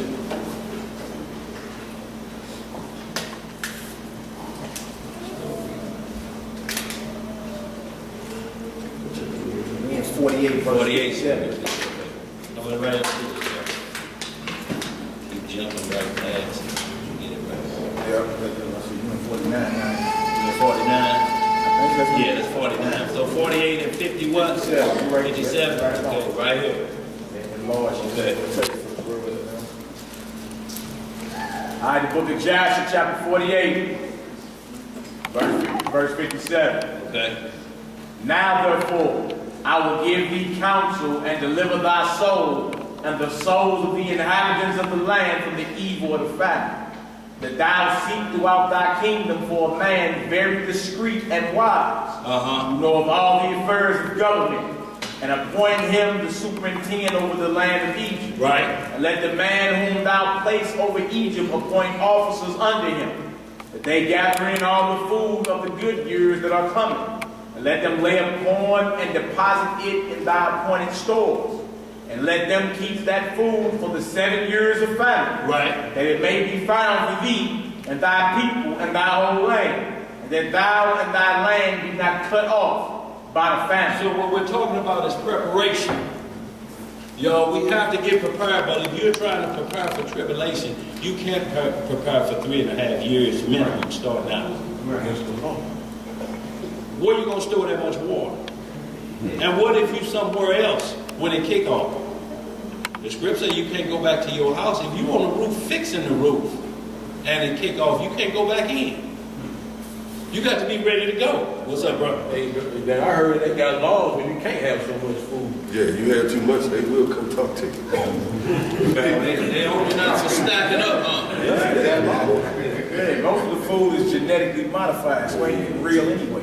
Right. Even though all the organic, everybody, a lot of that stuff is genetically modified. Organic just mean they ain't put no pesticides on it. It's a genetically modified organism. Right. That means somebody took something and altered the gene structure of it. Right. We found a video on YouTube yesterday about them cutting lamb, deer, beef, chicken, and putting in sulfuric acid with these enzymes in it, and back it together, put it in the freezer. It's supposed to be in there, and then cut it like it's regular meat. Put a strip around it, like it's regular meat, and you can't taste the difference, but it will kill you because you can't breathe. Yeah, the Chinese have perfected a way to make steak out of dung. Y'all seen that? The Japanese boo-boo steak? They cut right into it like it's so tender. It's so good. They don't know they made it out the sewers. They got all that fecal matter out the sewers and made steak. So these people that came up with ways to make what come out your rear end tastes like sugar. And then most of us ain't grew up on no farms. You don't know what nothing fresh tastes like. Right. You know, you go right down the street to Schnucks, right on Union, and get your food. That's all we know. We don't know nothing. You feel me? They straight making up the food now. It's all fake. Plastic all lettuce and rice. The cabbage. Leave a McDonald's burger in the back of your car. It's gonna look the It's same. gonna look the same 5 years from now. Bugs don't even want it. All day. That's the most high which is proud. Now who you at? You at 37, Verse 58. 58. Yeah, verse 58. And let the man whom thou places over Egypt appoint officers under him, that they gather in all the food of the good years that are coming, and let them lay up corn and deposit in thy appointed stores, and let them keep that food for the 7 years of famine, that it may be found for thee and thy people and thy whole land, and that thou and thy land be not cut off by the famine, that all the inhabitants of the land be also ordered, that they gather in every man the produce of his field. the what? The produce of his field. Right. Of all sorts of food during the 7 good years, and that they place it in their stores, that it may be found for them in the days of the famine, and that they may live upon it. This is the proper interpretation of your dream. Right. And this is the counsel given to save thy soul and the souls of all thy subjects. So you see what the counseling does with dreams. Look, we're not talking about Miss Rudolph dreams, that where you have to keep throwing her answers. It's a fat boy, you better watch out. Fat boy, one of your closest friends, Bill, Earl, Rufus, which one is it? It's the one that wants your job. Bill and Earl want my job. But which one of them is it? So you just keep feeding, and they keep feeding you. Because all you're doing is trying to give them the answers that you're seeking, and they're guessing with you. Right. That's Tyrone. That's who it is. Because the way he was looking yesterday when I offered him a beer, now you explain, and she's sitting like this. That'll be $40. Stay away from that. You paying them to interpret your own dreams. And that's what you're doing up in there. They don't tell you exactly who it is doing, because all you would say is, I need the 6 numbers of the Bible. I don't have time to wait on the GoFundMe page. What are those numbers? Run them numbers. Run them numbers. Go ahead, bro. Verse 62. And the king answered and said unto yourself, who saith and who knoweth that thy words are correct? You see what he asked them? Who told you? Look, y'all, somebody's in your head. They know what you dream. It's a difference if you speaking words. Somebody say, I know where you're finna go with that. I know what you're thinking. But you was like this, and they in there. No, it's not what you're thinking. I'm finna tell you what you were dreaming. And the interpretation. And the interpretation thereof. Go ahead, bro. And he said unto the king, this shall be a sign for thee respecting all my words. What is it going to be? A what? A sign for thee respecting all my words, that they are true and that my advice is good for thee. See, so y'all, it's always been about the miracles. All of these false messiahs can't do miracles. Neither can Satan do the miracles that's coming down right there. He said it's going to be a sign. It's going to be a miracle. What's going to happen? Going to let you know what I'm talking about is the truth. Moses, all of the prophets, there was always a miracle there. And these charlatans and modern day Pharisees cannot get it done with that. So they have to use trickery and tell you if you don't do it like this, you in trouble. But it ain't nowhere to be found in the record. Y'all, if we don't speak Hebrew, y'all, it's some that say we can't go in the kingdom. Huh? Hey, most of us can't speak English. Speak a little Hebrew now. Huh? Just some. Hallelujah. Okay. Y'all know a little bit of Hebrew. Go ahead. Part of the 70 languages, so to speak, until the pure language come back. Zephaniah 3:9. How you know that now? And still stanky leg. In and out of the bed. Go ahead, brother. Verse 63. Behold, thy wife that sitteth this day upon the stool of delivery, and she will bear thee a son, and thou wilt rejoice with him. When thy child shall have gone forth from his mother's womb, thy firstborn son, that has been born these 2 years back, shall die. And thou wilt be comforted in the child that will be born unto thee this day. Now you hear what he told him the sign was going to be? Yeah. You got a 2-year-old son right there. The very minute this one born, that one going to die. You telling the king of Egypt this. You think he got to respect the person? You think he ain't got the arm of the Lord on him when he doing this? He's not concerned with who can destroy the body at this point. You need to know these words are coming from the Most High. You ain't God. You may be fooling some people, but you're not. And you're going to see. Go ahead, bro.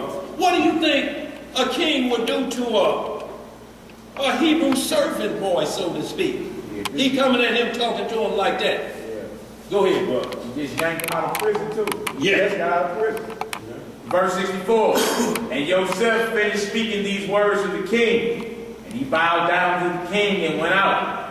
And when Joseph had gone out from the king's presence, those signs which Joseph had spoken unto the king came to pass on that day. On what day? On that day. See, y'all, the Most High don't waste time and you talking about, well, we'll see what's going to happen. No. That very day, the same time that Mary, when the angel told her, the Holy Spirit going to come over you and you going to conceive, she said, I believe that at that point conception hit. Some will try to make you think, well, we don't know how long in the future that was. What do you mean? Conception means to make pregnant. How long does that take? Why do you think they got a morning after pill? If you do that at 4 in the morning and he get up and go, at 4:55, whatever it is, 15 minutes later, you taking that pill. You ain't waiting till the next day to see, are you? No, I got to stop this pregnancy now. It's not called the sometime later pill. Go ahead, brother. Verse 65. And the queen bare a son on that day. Right. And the king heard the glad tidings about his son. And he rejoiced. And when the reporter had gone forth from the king's presence, the king's servants found the firstborn son of the king fallen dead upon the ground. And there was great lamentation and noise in the king's house. And the king heard it. And he said, what is the noise and lamentation that I have heard in the house? And they told the king that his firstborn son had died. Then the king knew. That all Joseph's words that he had spoken were correct. And the king was consoled for his son by the child that was born to him on that day, as Joseph had spoken. So, y'all, this is what we get in the dream interpreted. Make them give you a date exactly when it's going to happen. Or you don't want to believe really what you hear. You're trying to guess your way through because you're scared of what it may be. The Most High say, pray that you may interpret your dream. If you don't understand what he say. In 1 Corinthians 14, it say, pray that you may interpret. How you ain't going to know what was said to you? I ain't going to say the Lord will reveal himself to you. And you see Austin Lane pulling up. What are they here for? You know, I'm feeling cold. Is that what your dream was about?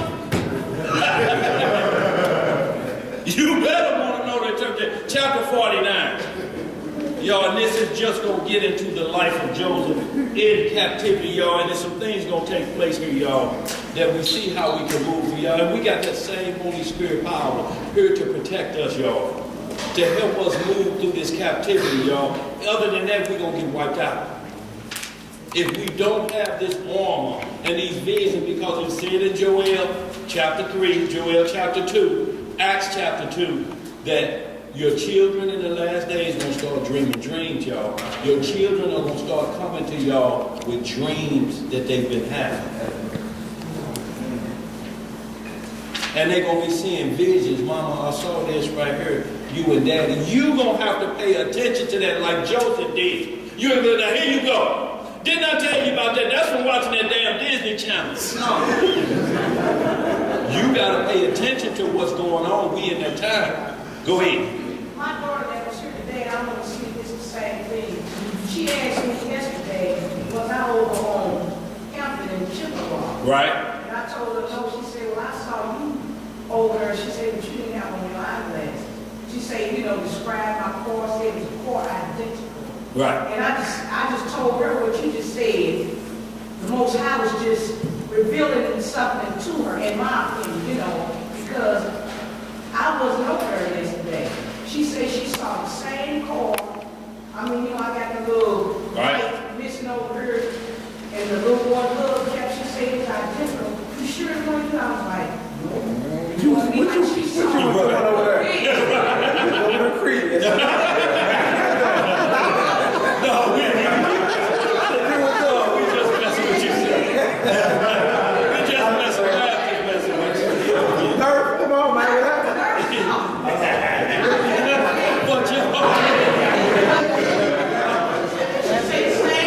Hey, but look, the deal is that in the future she saw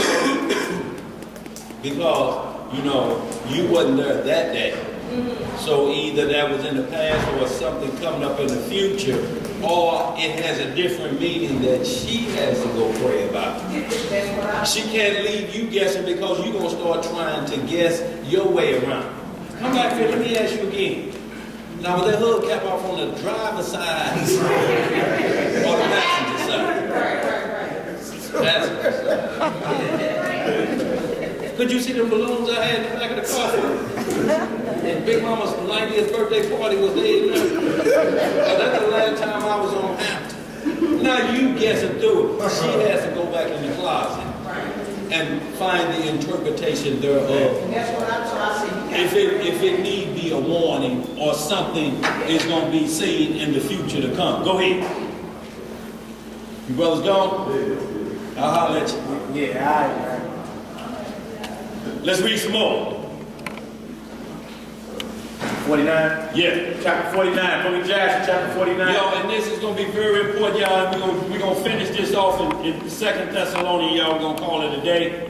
But y'all, help yourself to any food or snacks over there, y'all. It is closing out. Well, tomorrow at sundown will be the end of the Feast of Dedication.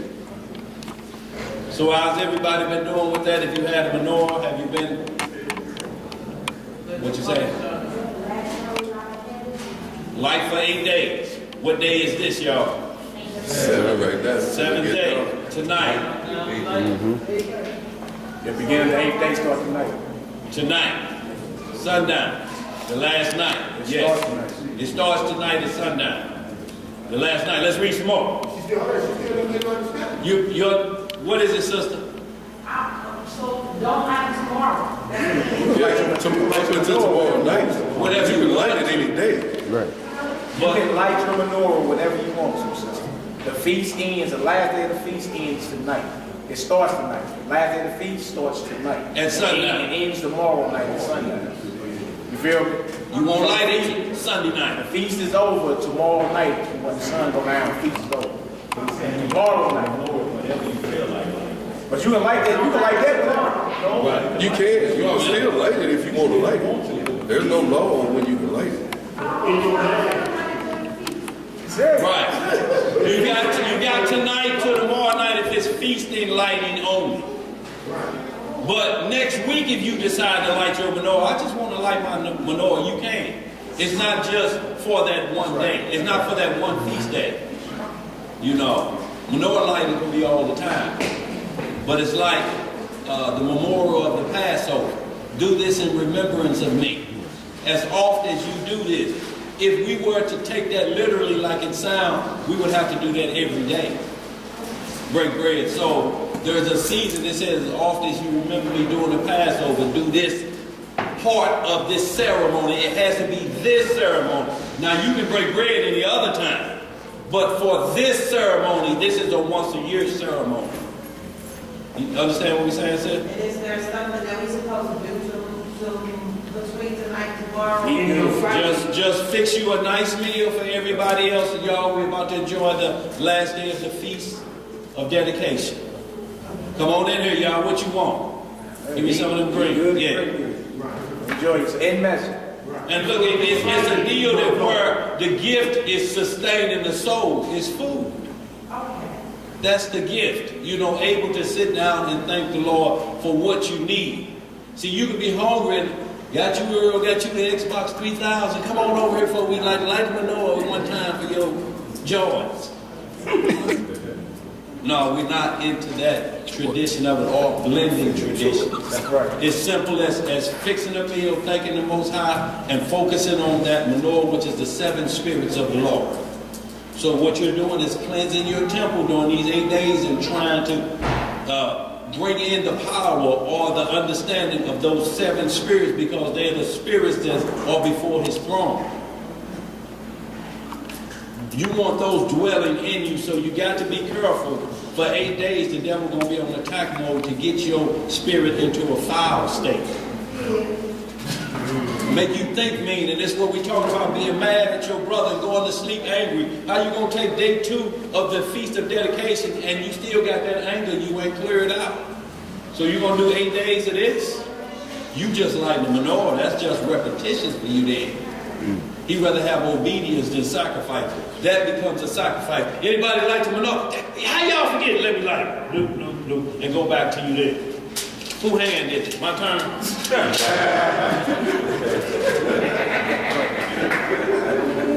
No, you got to have your mind different set on what this is about. Go ahead, bro. This Joshua 49. Book of Joshua chapter 49. Yeah, we ain't got long.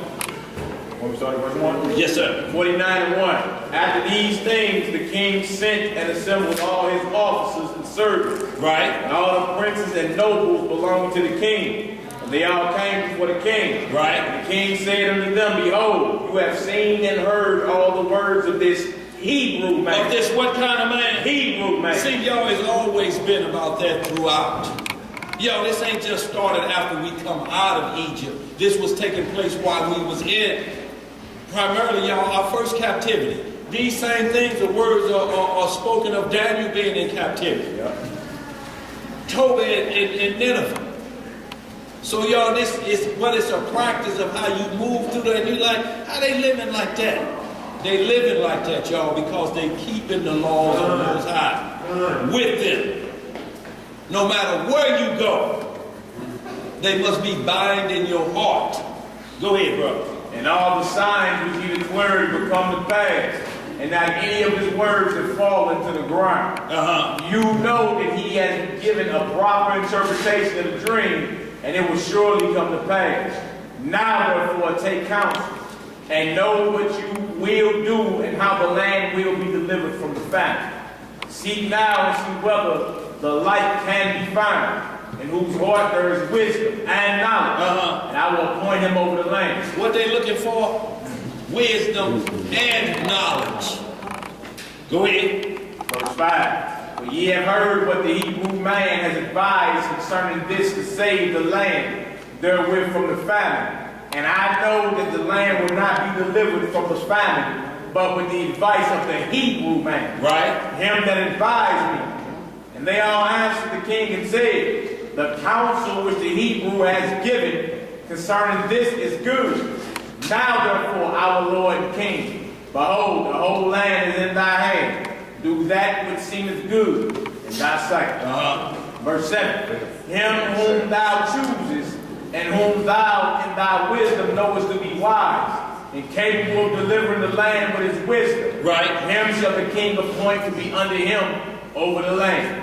And the king said to all the officers, I have thought that since the Most High has made known to the Hebrew man all that he has spoken, there is none so discreet and wise in the whole land as he is. Right. If it seem good in your sight, I will place him over the land, for he will save the land with his wisdom. See, and y'all, you can't look at this like he's saving Pharaoh. Israel is coming there to dwell. We got to be looking out for our people, y'all. Anybody coming up with a new scheme and it don't include the poor, the lonely, the downtrodden, that's one you need to look away from. Shalom, family. Shalom. If y'all selling anything or doing anything and the poor is not included, that's a bad product, y'all. You can't buy into that, so to speak, because you're going to leave somebody else out. And then this, it must be only for the affluent. Y'all in the mode of Donald Trump at this point. Because the only thing come about if you got paper to spend. Y'all, we have to be extra careful what's coming out here in these last days. If it don't include those in the penitentiary, that's in the Lord, maybe in on free cases. How we going to leave them?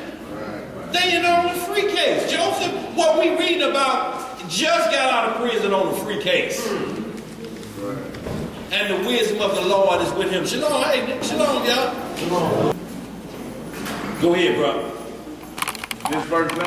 Yeah. Joshua 48, verse 9. And all the officers answered the king and said, But surely it is written in the laws of Egypt, Right.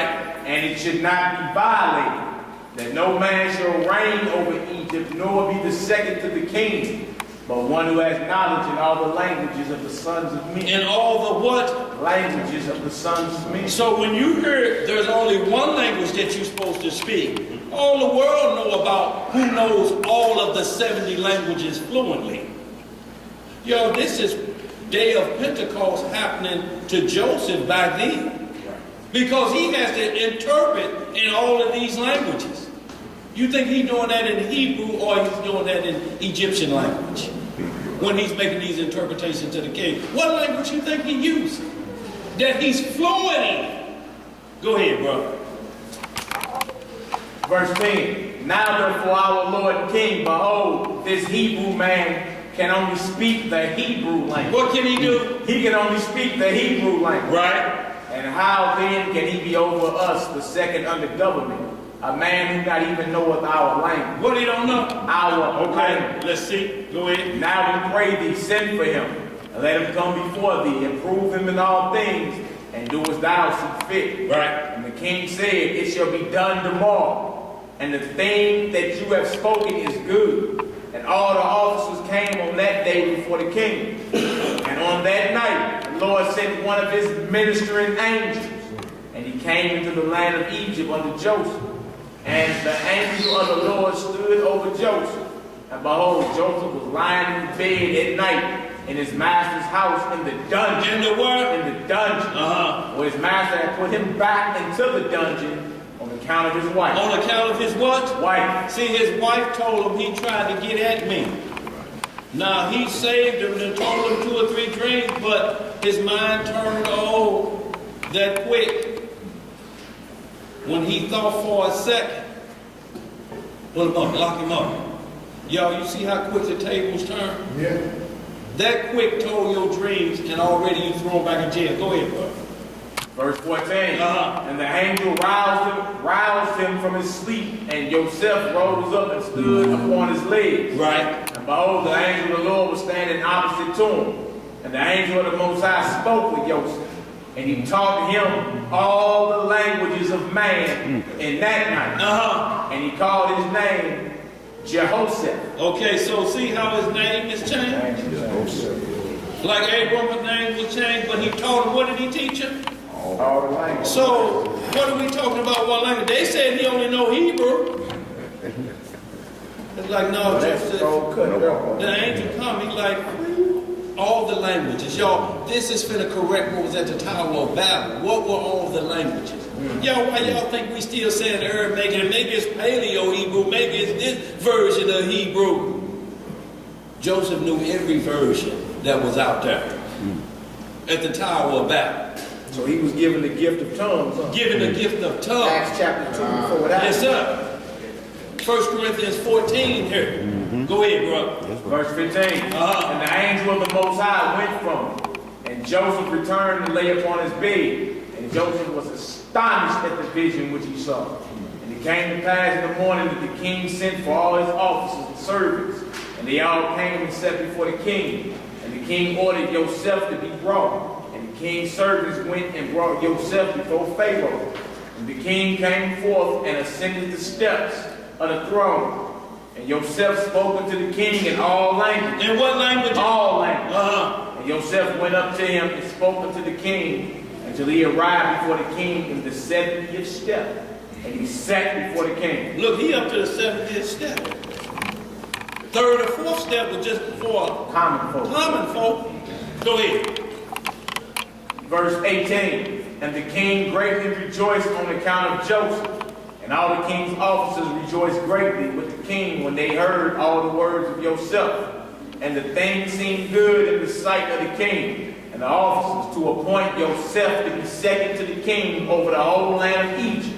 And the king spoke to Joseph, saying, Now thou didst give me counsel to appoint a wise man over the land of Egypt, in order with his wisdom to save the land from famine. Now therefore, since the Most High has made all this known to thee, and all the words which thou hast spoken, there is not throughout the land a discreet and wise man like unto thee. And thy name no more shall be called Joseph, but Zaphanath and Zaphanath. So look, this is before the captive. They had already changed his name. The Most High changed it first, and they changed it because they said, you are so full of wisdom, we got to call you something else. Daniel, the same thing happened.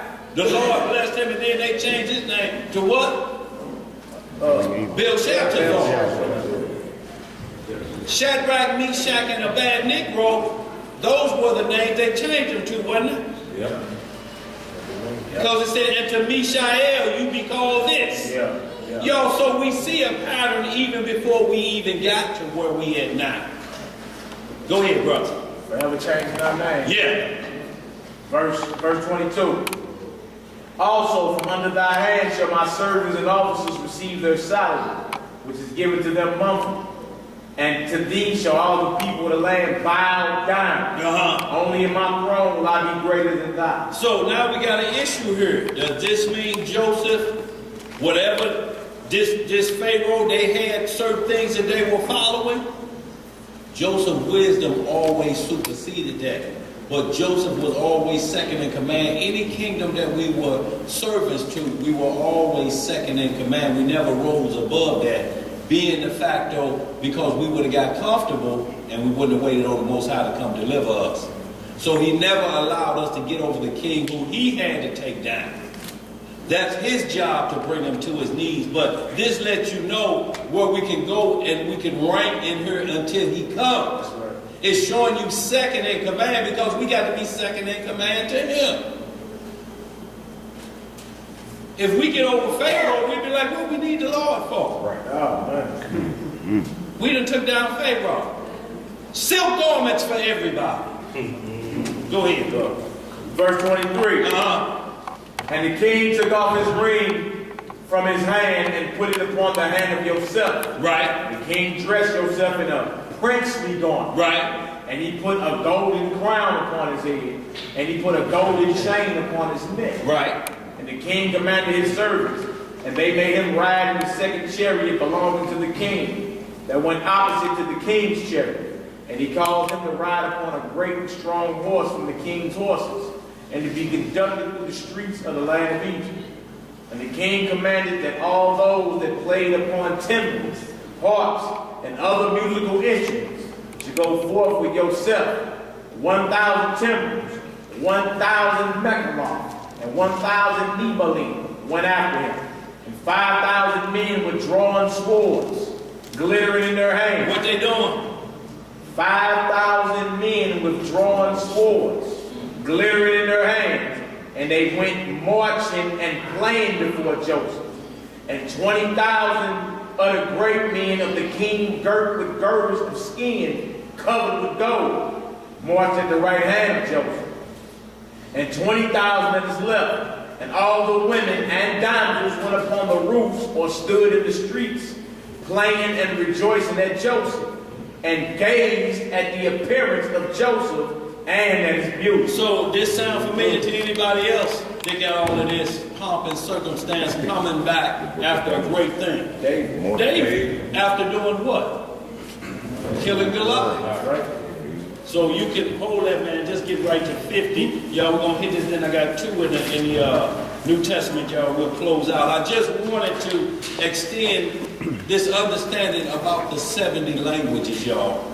So when the pure language come back, if anybody talking noise and they don't know the 70, ask them about the 70. So far I hear you say 2. Broken English and broken Hebrew. Right. I'm finna go.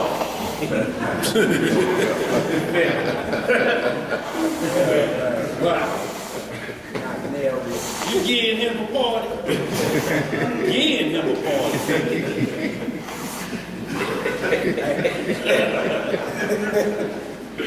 Go ahead. Just jump into chapter 55. Yeah, I want to get right to 15, just 15 through 18. Hold on, let's just go 15 with that same jazz. Just 15 through 18, y'all. I'm going to hit a couple of the New Testament, y'all. We'll be out of here. We get right down to 15. 15 through 18. And this is about the sons of Joseph. So what we're going to see is offspring had in the land of captivity. And we're going to see a marriage as well in the land of captivity.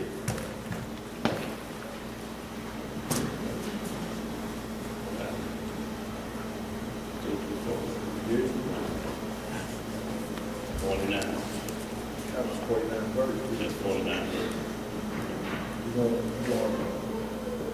That's chapter 50. What chapter you on? Yeah, we read that 48. That's 48. That's chapter 48, 49. That's 48. That's 49. That's right there.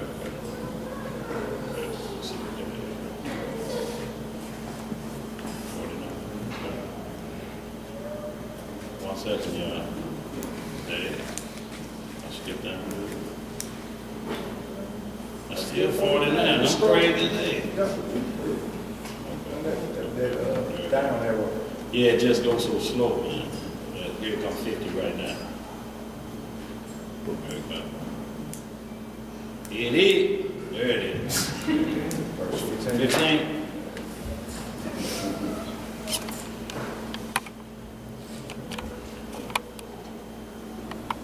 Okay. Yeah, see that? Yeah.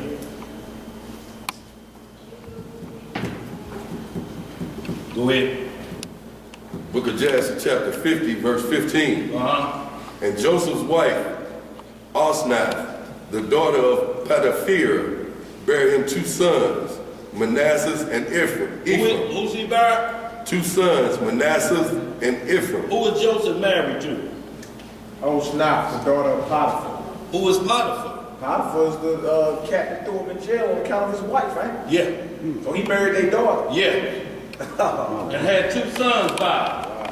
It's just a breaking of the commandment. How much? Doing the captivity. Egyptian, right? How much? But we're going to see the difference that allowed this to take place, because Most High know this is probably going to happen. You in a strange land, you the minority, and the majority is this much. Do you think that somehow, how, shape, or form, you may end up with somebody of another nation? It's a possibility it may happen. And what we have to address is, if it happened and there's no punishment behind it, we got to rethink about what we're talking about. Or what truly is a strange. What's that rapper name? Banks something? Alicia Banks or whatever it is. She married a football player, baseball player. Well, if she a rapper, she got into it with the other boy. But she in the Daily Mail talking about sacrificing chickens. She had a cover where she would sacrifice chickens before she went on stage. Lil Richard said the same thing, and they asked her, why would you sacrifice chicken? He said, for power on stage. She's in the Daily Mail, I sent it to you, Mel, in the email, cleaning that out. So what we're talking about, what is a strange woman? First. One that's worshiping a strange God. Right. One that's worshiping a strange God first. Regardless. If she's doing that and she's of the seed of Israel, she's a strange woman. You are sacrificing chickens before you go on stage? You think the law say marry her before you don't marry this one over here that loves your God? And she said, yeah, it's witchcraft. But she looks so good. And that's what you focused on. Go ahead, brother. Read a little of this. And Joseph was 34 years old when he begat them. And the lads grew up, and they went in his ways and in his instruction. Read that again. And the lads grew up, and they went in his ways and in his instruction. Now, this is a difference from Judah when he married the Canaanite woman, our forefather, and he had 2 laddies, but who way they go into? Ways of the devil. Ways of the devil, because the Lord slew both of them. So what's the difference here? It's the ways, because it says Judah's wife said, I'm training them children the way Canaanites get down. Oh, no. They'll be dressed up like John Bonet, all of them.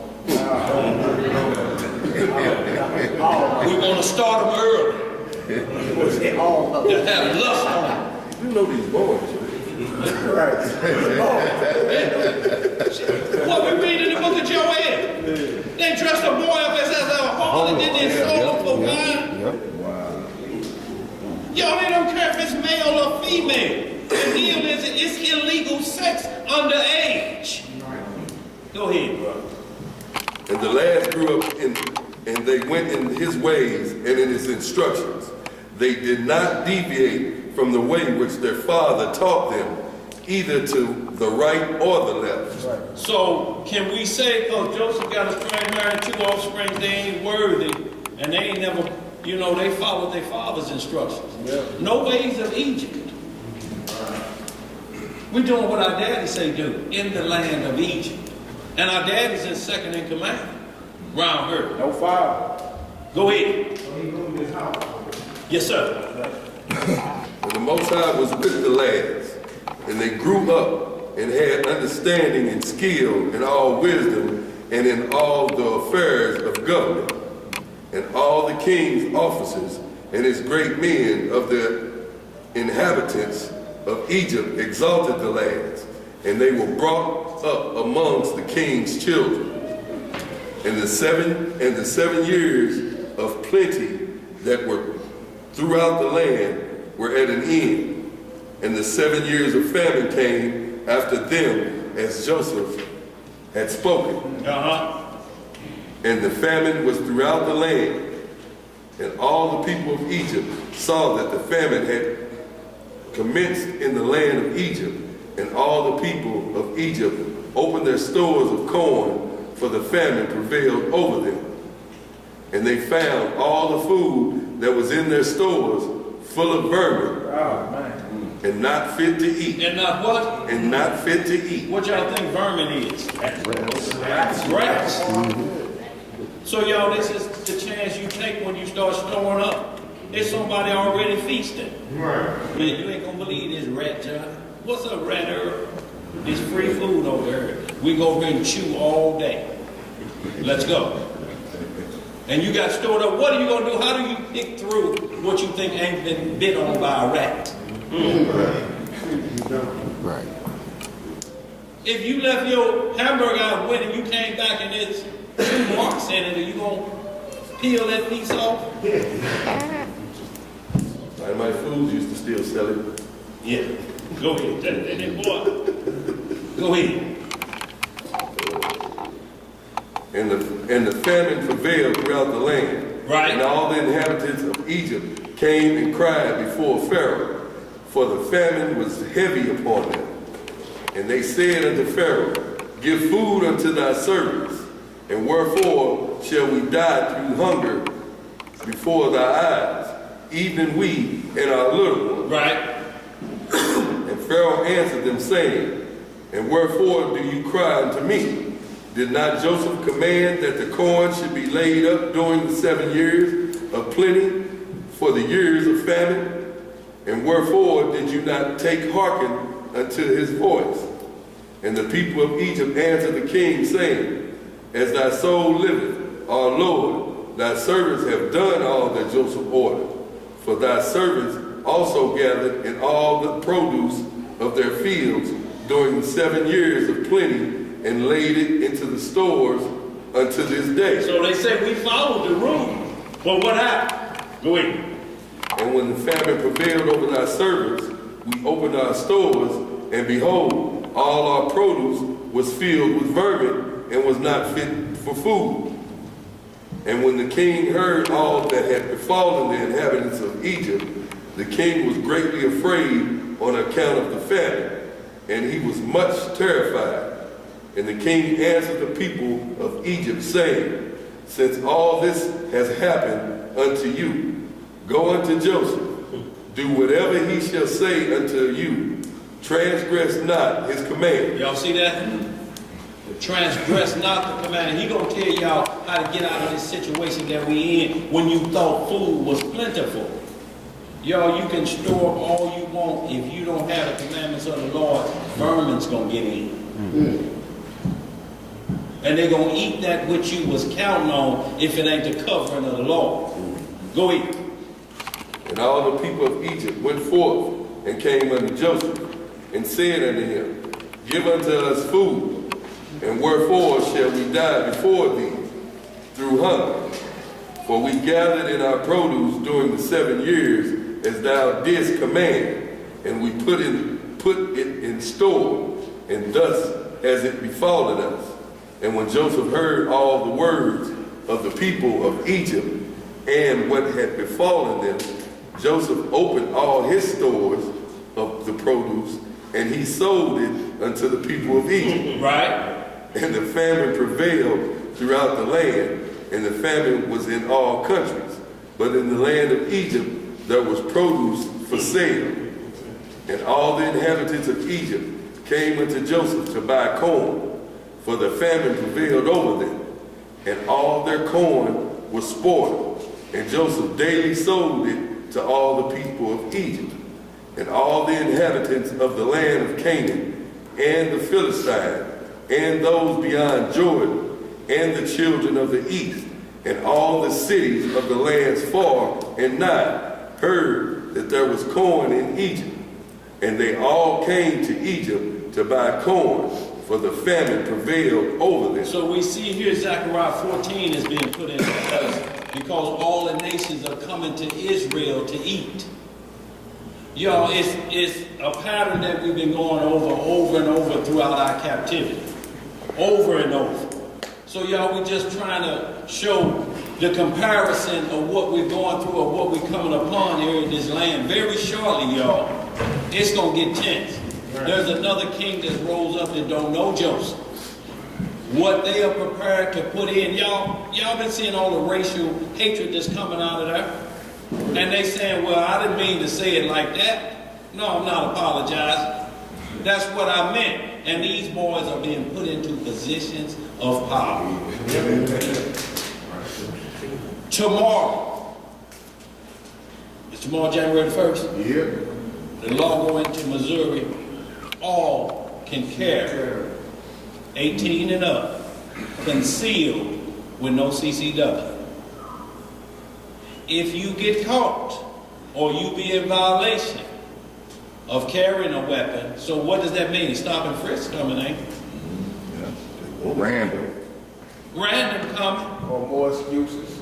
He has a gun! He has a gun! Felony. Automatic too. So now you better not be caught with a gun. So how you going to protect your house? Right. Oh, say it again. It's going to be automatic felony if you violate the law of this new CCW law that's coming in, that you don't have to have a license, a CCW license. All you have to be is able to buy a gun legally. And you can have it stuck down in your waistband with your shirt on the outside. What do you think this telling young Israel right now? Wild, wild west. What's going on? That's tomorrow, y'all. I want to tell all the family too, you all got short legs. I know they kind of behave now, but really be on them, because in school they start now we have fights. They get a felony record. Yeah. How old you? What happened now? They throwing Put a felony Yeah. on the kids fighting in school. You know? How can you put a felony on a child? Pipeline from school to prison has begun. They putting all the records together. He's violent. He's been fighting. You feel me? So he already gonna have a felony on his jacket before he even reach puberty. Right. No, go ahead. The schools, since my kids went out of school, they had already put it into the school law that no child ever can have someone, if a child fights another child, whether that child fight back or not, they're in trouble. So, what that mean? They don't give more kids up there? Yeah. It's like the gang culture they doing without in LA. You feel me? Like if you a known gang banger, you feel me, and had your son or whatever, your son got a record. But Joe ain't them 12 weeks old. Yeah. Ain't already, like he's already in the gang profile. He's already in the gang. He gonna be a young banger within 10 years. We want to kill him. You feel me? So I mean that's serious. All that serious is we be so isolated and we so busy hustling every day trying to keep up, we just don't pay attention. You feel me? Like L9 just said, he was talking about how they start throwing felonies on the babies now. And babies get into it all the time. Right. You feel me? If you playing it like 5 more minutes. Right. But they give them felonies. Somebody had some over there. Go ahead, Ben. So you saying we can carry? What if we get caught, we get a felony, or somebody? It's certain laws too. If you get caught illegally with it. Yeah, well, I thought anybody could carry. Well, see, okay, I'm gonna give you an example. One at a time. I'm gonna give you an example. Like if you have a CCW, and you go into a building where it has a sign saying no guns allowed, if you have a CCW, it's only $100 fine. But if you just concealing and carrying in there and you get caught, it's now a felony. Okay, but it's only in the building where it says like. Yeah, but it's all kind of stuff like churches, anything that has over 20,000 people, right? All kind of stuff like that. All that. Like you can't be up in the bank strap. You know, different spots. You can't come up in there with, you know what I'm saying, no concealed weapon. But out in the streets, you feel me? It's all fair play. It's all fair play now, but you can't, like that door say no CCW. If you got one to come in, they can say, you can say, I didn't see the sign. You can actually technically say that because how many of y'all walk through a door that said push and you pull on it? With push right there. But you used to a certain way a door should go. So you go against it, so they're saying you're not paying attention to the signs. You're just paying attention to what I got to take care of when I get inside. So they can say, but if they have to tell you again, $100 fine, if you got a CCW license. If you stroll through here with a pistol under there, even if you bought it legally and you're not a felon, and you don't see the sign, now you're a felon. But it's like they told me when I took my CCW class, you got to escalate that to get in trouble. If they say something, just say, oh, my bad, and get on up out of there. Yeah. Don't sit there running your mouth talking, oh, don't tell me nothing. I'm doing my constitutional. Oh, yeah, you going to jail. Going to jail. Pistol taken and a felon. If they come to you, just get out the way of the adversary while you in his way. And just say, my bad, I worried, I forgot, and just leave on out of there with it. So is everywhere going to become like Chicago now? Yeah. On the streets? Y'all know what this is. Y'all know what this is. It's been way what it is. Let's jump right to y'all. We're going to hit this last chapter of Jasher. Hold on, y'all. Go. I heard on the news that it was lady found hung on North Carolina. Yeah. I don't know, found hung in a tree, a black lady. I heard she was white. Right, I did too. Where we I heard it was a white man, white lady. Yeah. But y'all see how Study many... to show thyself approved. Right. But look, y'all see how many versions it is, but what's the common denominator? What's the issue? A woman is hung. Somebody hanging in the street. That ain't gonna change. What's gonna change is what's the identity of the woman. For you to start to make your judgment on what could have took place. Right? We have to wait on that. Because we got too many decisions, or we're gonna start hurling accusations. It's already out the Klan hung him or her. It was suicide. You feel me? You just can't rush no type of judgment on the situation. We gonna see. Right. We gonna see what it is. And if it is one of us, you already know it's gonna be a problem. Your papa's gonna be right. Yeah. Yeah. You already know. So. And the law come out tomorrow? Yeah. Y'all, if they this out of control with pistols now, all the police got to say is what? He had a gun? How many of you think that's legal gonna grab a gun because they 18 and they got a felony? But they cross paths with the police. Get over here! Man, who he talking to? I ain't none of these such a... Didn't I tell you to get over here? And when he holler, gun, partner, what's gonna happen? You think they're gonna ask him? Just checking to see if you were in compliance with the law that came down on January the 1st. They gonna shoot first. Want to check your name and see if you're a felon. If you're not, you'll go on your way. Man, these cops are jacked up on steroids, man. They trying to escalate as soon as they start talking to you. Right. It's a black lady. Okay. They got her up close on it. What they saying? I seen that same video. Facebook got pictures. I mean, did they say what the race Facebook is? got video. What it How say? you know it's a black lady? What's her name? Fox 2 News says 53. No, I'm saying, what's her They name? said her head and hands was covered. What's her name? Yeah. Is it Bertha Merriweather? It's You Becky. know who it is. It's Becky Macbeth. Fox 2 News says 53. Yeah, I heard the head and hands was covered too. Yeah. And Fox says a 53-year-old white man. Fox says a 53-year-old white man. All right, y'all. Y'all see how we guessing, but let's clean this up, y'all. Let's get right back to this. Well, what happened, man? You report out. Yeah. It's a white woman. That's a white woman. Well, we'll wait. We'll wait. Let's get it, y'all. We in Jasher 51:11. I'm just going to read a few of these. And y'all, we're going to hit the 2 Thessalonians because I want to wind it up with that, y'all. We call it a day.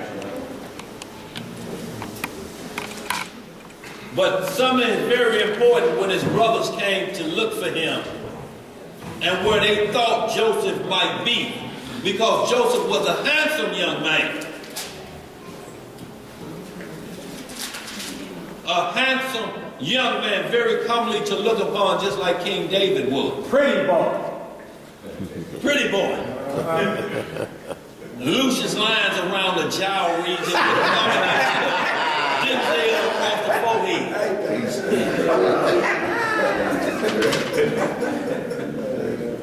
Go ahead, bro. Oh, man. Book of Jasher, chapter 51, verse 11. And Joseph gave the written names of his brethren to him that sat over the open store. Right. And he said unto him, whosoever shall come to thee to buy corn, ask his name. And when men of these names shall come before thee, seize them and send them. And they did so. So Joseph knew that his brothers and father was going to have to come to Egypt to get something to eat, because this was a worldwide famine, y'all. Right. So he said, I'm going to give you a list of names. If any of them register for food, come and get me. Go ahead. And they went to the walls of the harlots. Of the what? Of the harlots. A wall of the harlots. Oh, man. Go ahead. And they saw Joseph in the walls of the harlots for 3 days. They're looking for Joseph in the walls of the harlots for 3 days. Why? Because that's what they did. Egypt is a descendant of Ham. Now look, how many years we passed? He was 17 at first, right? Yeah, he's 30 what? He got out of jail, he's 30 something. 30, what, 40? Yeah. So they 17 years later, just now decided to come looking for their brother. Yeah, because of the famine. That's crazy. But their brother still looking out for them. Right. Y'all understand the love we got here going? He said, I have to still complete the prophecy. I can't hate y'all back. I can't render evil for evil. I was born to save the house of Israel. Go ahead. For they thought that Joseph would come in the walls of the harlots. For Joseph was very comely and well favored. And the sons of Jacob sought Joseph for 3 days, and they could not find him. And the man who sat over the open store sought for those names which Joseph had given him. Right. And he did not find them. And he sent to Joseph, saying, these 3 days have passed, and those men whose names thou didst given unto me have not come. And Joseph sent servants to seek the men in all Egypt, and to bring them before Joseph. And Joseph's servants went and came into Egypt, and could not find them, and went into Goshen, and they were not there. And then went to the city of Ramses, and could not find them. And Joseph continued to send 16 servants to seek his brother. And they went and spread themselves in the 4 corners of the city. And 4 of the servants went into the house of the harlot. Where'd they go?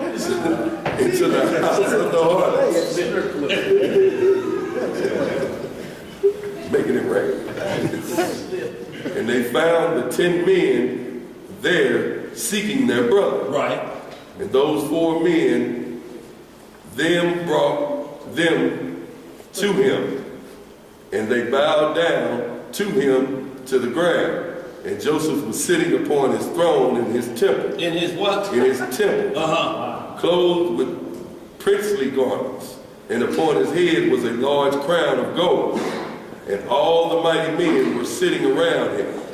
And the sons of Jacob saw Joseph, and his figure and comeliness and dignity of countenance seemed wonderful in their eyes.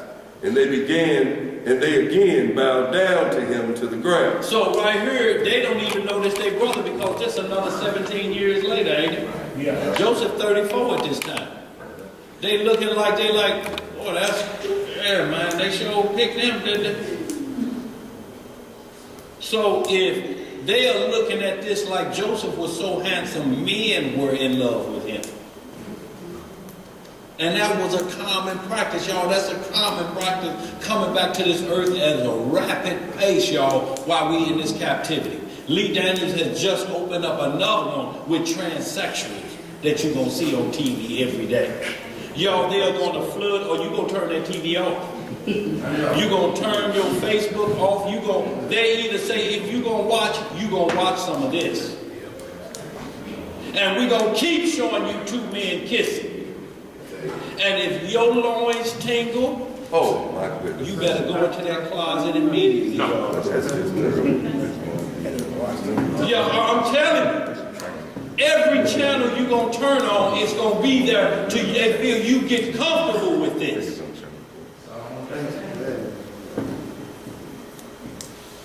What you going to keep doing? Every time they come on, look this way. Till it go. You going to develop the whole thing like, it ain't bothering me. Right. Ain't got nothing to do with me, you know. Change the channel. Turn it to another channel. Guess what's going to be on that channel? Same thing. So what you got to do? Why you paying for cable? Cut off the TV. But can we do it? The fire stick. Can we do it?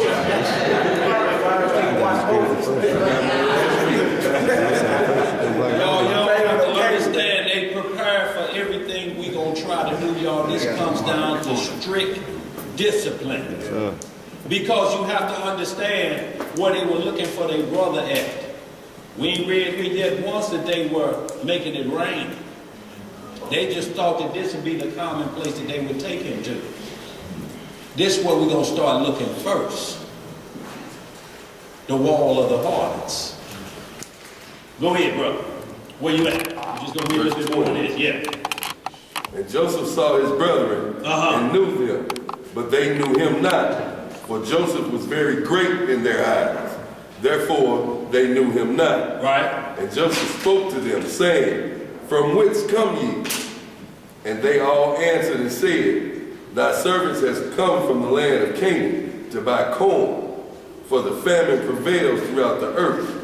And thy servants heard that there was corn in Egypt. So they have come amongst the other comers to buy corn for their support. Right. You see they bowed down, right? Right. Remember Joseph had that dream about their sheep bowed down to his. Y'all remember that? Yeah, the actual vision that when he was 17. Here comes the dreamer, though. And then it played out. Right in front of his eyes. That verse 19 to 20 said they bowed down. Look, and this tells us that the Lord's word won't go void. They thought he was dead. So long, didn't know what happened to their brother to try to stop the vision that's happening now. And the vision was to save their life. Y'all, you talking about looking a gift horse in the mouth. Go ahead, brother. And Joseph answered them, saying, If you have come to purchase, as you say, why do you come through 10 gates of the city? Right. It can only be that you have come to spy through the land. See, that's where all spies go through. That's where everybody reveals secrets because they send a harlot from the wall to them. Why y'all think all secrets are revealed to? Russia send women spies over here all the time. Boy, you'll be just like that boy in Harlem Nights.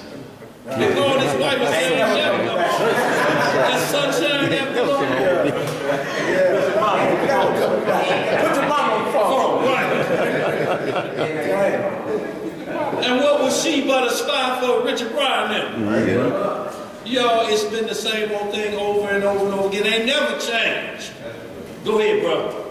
And they all together answered Joseph and said, Not so, my Lord. We are right. Thy servants are not spies, but we have come to buy corn, for thy servants are all brothers, the sons of one man in the land of Canaan. And our father commanded us, saying, When you come to the city, do not enter together at one gate, on account of the inhabitants of the land. And Joseph again answered them and said, that this is the thing which I spoke unto you. You have come to spy through the land. Therefore, you all came through 10 gates of the city. You have come to see the nakedness of the land. Right. Surely everyone that cometh to buy corn goeth his way, and you are already 3 days in the land. And what do you do in the walls of the harlots in which you have been for these 3 days? Surely spies do not do like this unto these things. Right. And they said unto Joseph, Far be it from our Lord to speak thus. We are 12 brothers, the sons of our father Jacob, in the land of Canaan, the sons of Isaac, the sons of Abraham, the Hebrew. The who? The Hebrew. See, they run that lineage, y'all. They running it to their own brother and don't even know. Go ahead. Behold, the youngest is with our father this day in the land of Canaan. Right. And one is not, for he was lost from us. And we thought perhaps he might be in this land. So we were seeking him through the land, and have come even to the houses of harlots to seek him there. And Joseph said unto them, And have you then sought him throughout the earth, that there only remained Egypt for you to seek him in? And what also should your brother do in the house of harlots, although he were in Egypt?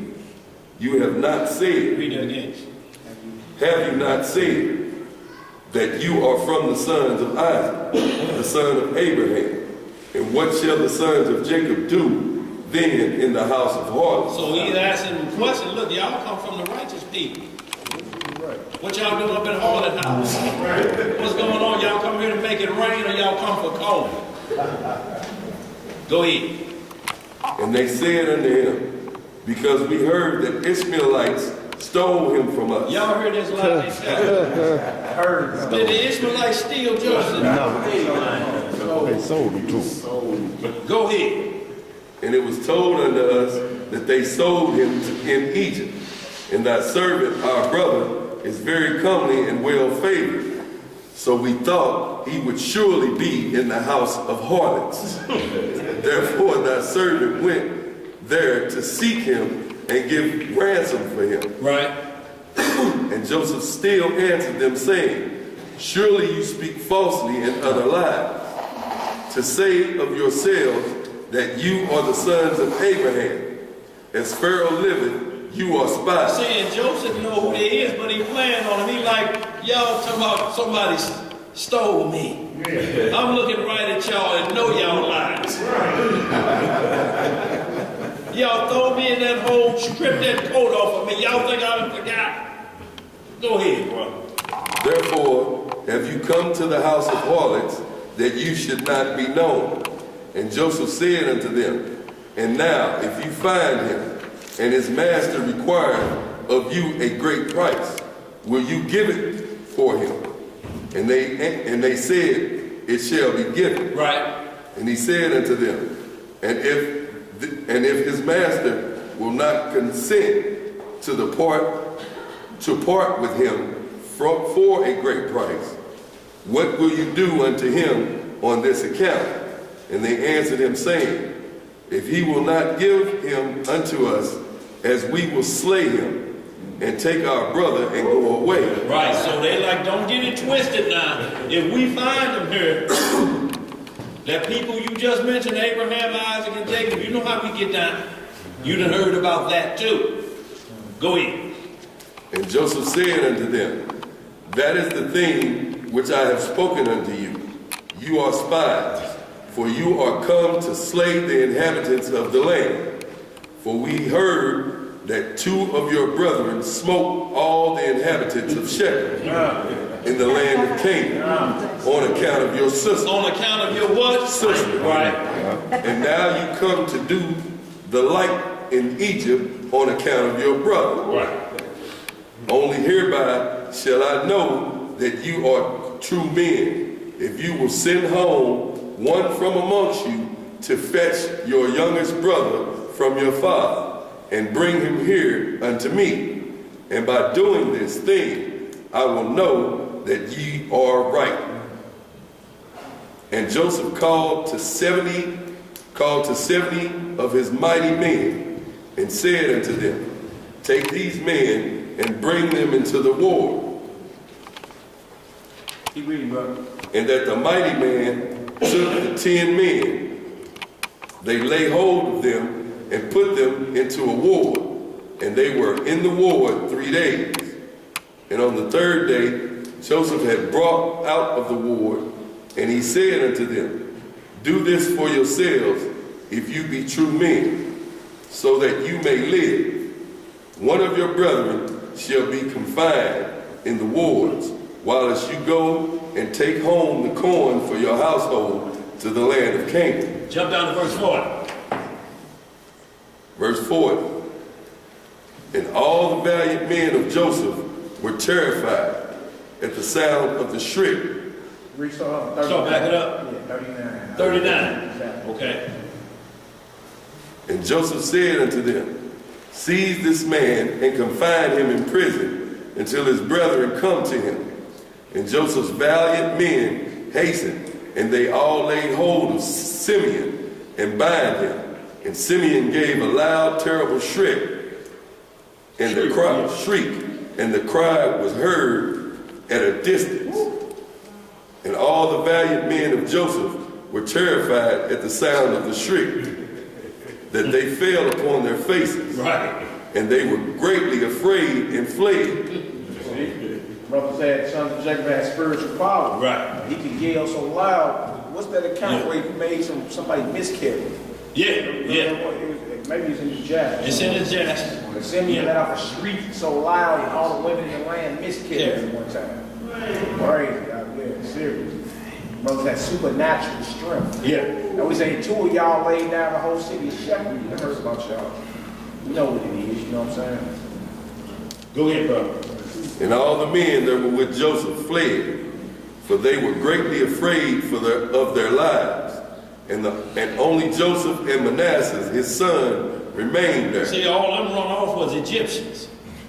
But the only one there left was Joseph and Manasseh. Go ahead. And Manasseh, the son of Joseph, saw the strength of Simeon, and he was exceedingly wroth. And Manasseh, the son of Joseph, rose up to Simeon. And Manasseh smote Simeon a heavy blow with his fist against the back of his neck. And Simeon was still in his rage. So, right here, Joseph saw it, so he had to stifle Uncle Simeon just a second. Yeah, that's nasty. Yeah, Manasseh is looking at, so we see this variance in household is handling, this is rough. All the Egyptians run off. And while Simeon still hollering with that shriek, Manasseh, his nephew, went up to him and hit him in the back of his neck. And stilled him in his rage, calm all that hollered out. Wait a minute. Go ahead, bro. And Manasseh laid hold of Simeon, and he seized him violently, and he bound him and brought him into the house of confinement. And all the sons of Jacob were astonished at the act of the youth. See, they're astonished at the act of this youth. It's a young man. They're like, man, you see how you handle Simeon? Go ahead. And Simeon said unto his brethren, none of you must say that this is the smiting of an Egyptian. Of a who? Of an Egyptian. Right. But it is the smiting of the house of my father. We like only one y'all get down like this, y'all. This can't be no Egyptian. Something going on here. Go ahead. And after this, Joseph ordered him to be called, who was set over the storehouse, to fill their sacks with corn, as much as they could carry, and to restore every man's money into his sack. So y'all, we see the prodigal son coming home. I mean, Joseph setting them out really. Putting their gold back in there, putting food in there. All of this is to get to his father. How many verses we got left on that, man? You're going down to 54, verse what, 44? Go ahead, yeah, we'll read this. Go ahead. And then we'll get into the second test, y'all. And 1 Corinthians to end this out, because I want to bring all this into fruition and tie it up into this, because it's all, y'all, about this variance in our household and how we got to love one another, y'all. And y'all, this ain't no homosexual love we talking about, y'all. We got to get way above that. And we see here, his brothers tried to kill him about the Lord blessing him and having a vision. But yet, who he looking out for right here? Brother. Go ahead. And to give them provisions for the road. And thus did he unto them. And Joseph commanded them, saying, take heed, lest you transgress my orders, to bring your head, your brothers, as I have told you. And it shall be, when you bring your brother hither unto me, then I will know that you are true men, and you shall traffic in the land. And I will restore unto you your brother, and you shall return in peace to your father. And they all answered and said, according as our Lord speaketh, so will we do. And they bowed down to him to the ground. And every man lifted his corn upon his ass, and they went out to go to the land of Canaan, to their father. And they came to the end, and Levi spread his sack to give provender to his ass. And when he saw and beheld his money in full weight, he was still in his sack. And the man was greatly afraid. And he said unto his brother, my money is restored, and lo, it is even in my sack. And the men were greatly afraid. And they said, what is this that Yahweh hath done unto us? And they all said, and where is the Lord's kindness of our fathers with Abraham and Isaac and Jacob? For the Lord has this day delivered us into the hands of the king of Egypt to contrive against us. And Judah said unto them, surely we are guilty sinners before the Most High, our God, in having sold our brother, our own flesh. And wherefore do you say, where is in the Lord's kindness with our father? See, so Judah did have to stand up. He's like, now wait a minute, y'all. Y'all act like the Lord done forgot about what we did to this boy. And y'all gonna say, you know, what is the Lord doing us? Y'all know we sold him. Y'all, this payback. Now we finna be sold. They gonna get us. They gonna hem us up, y'all. This go way back. This 17 years coming back on us now. Y'all, that's another thing we must be wise and understanding. The Lord pay you back when he see fit for it. He wants it on your mind. But after year 15, do you start to forgive and say, he must have pardoned me?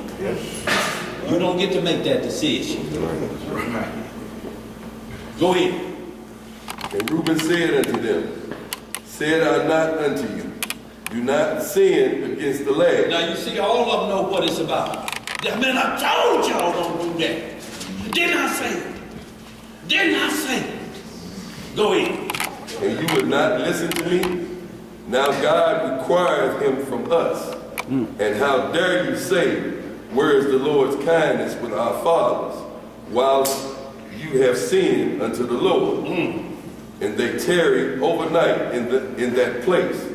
And they rose up early in the morning and laden their asses with the corn. And they led them and went on and came to their father's house in the land of Canaan. And Jacob and his household went out to meet his sons. And Jacob saw and beheld their brother Simeon was not with them. And Jacob said unto his son, where is your brother Simeon, whom I do not see? And his sons told him all that had befallen them in Egypt. So all this was set up to get the whole household back in there. Y'all read the rest of that.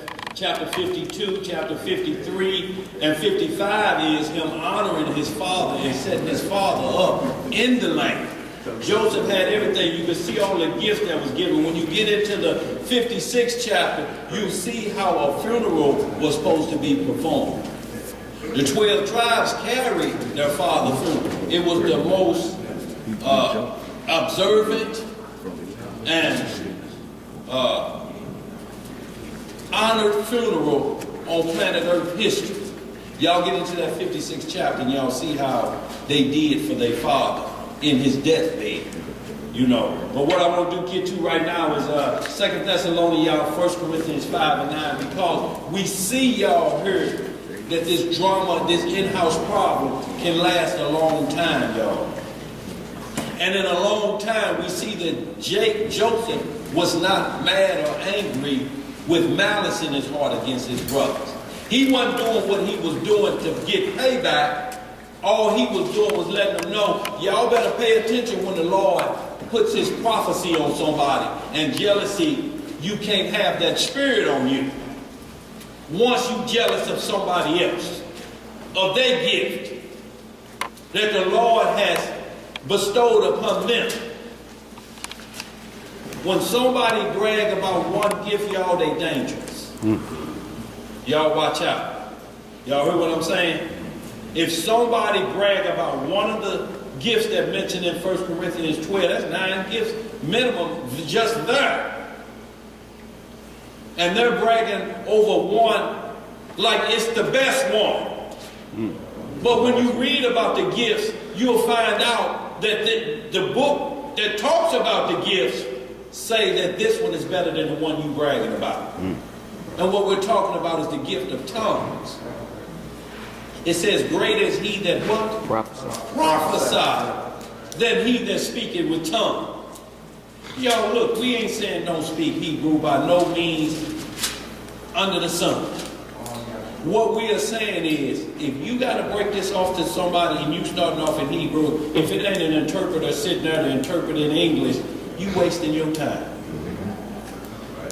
They're coming out of the church and now you telling them, you know the book you got we finna study out of is tampered with. How do you start teaching at that point, and how do you continue to listen at that point? Wait a minute. You're telling me you're finna teach me something that's tainted and you want me going to teach the same thing to somebody. So they'll know us by the fruits that come out of us if we just speak in this language. Y'all, we got brothers down here speak Hebrew 10 times better than those that's claiming mastery of the language. You know why? Because they lying behind the language. The minute they tell you if you don't do this, you ain't got it, they are a liar. It's plain and simple. Ain't no other way to put it. You put one gift over another. It said, but forbid not to speak in tongues, but let everything be decently in order. If we all speak in English, why would we spend our wheels speaking Hebrew non-stop? If Mal just teaching this whole class in just pure Hebrew and y'all sitting out there like y'all sitting right now, it's rough enough everybody don't have the book of Jasher and we trying to read it from the board. If he just speaking Hebrew non-stop and Zebah ain't translating nothing, what are y'all going to say when y'all leave? What do you say? Brother knows some Hebrew. Brother knows some Hebrew. What'd he say? What'd he say? Sound good,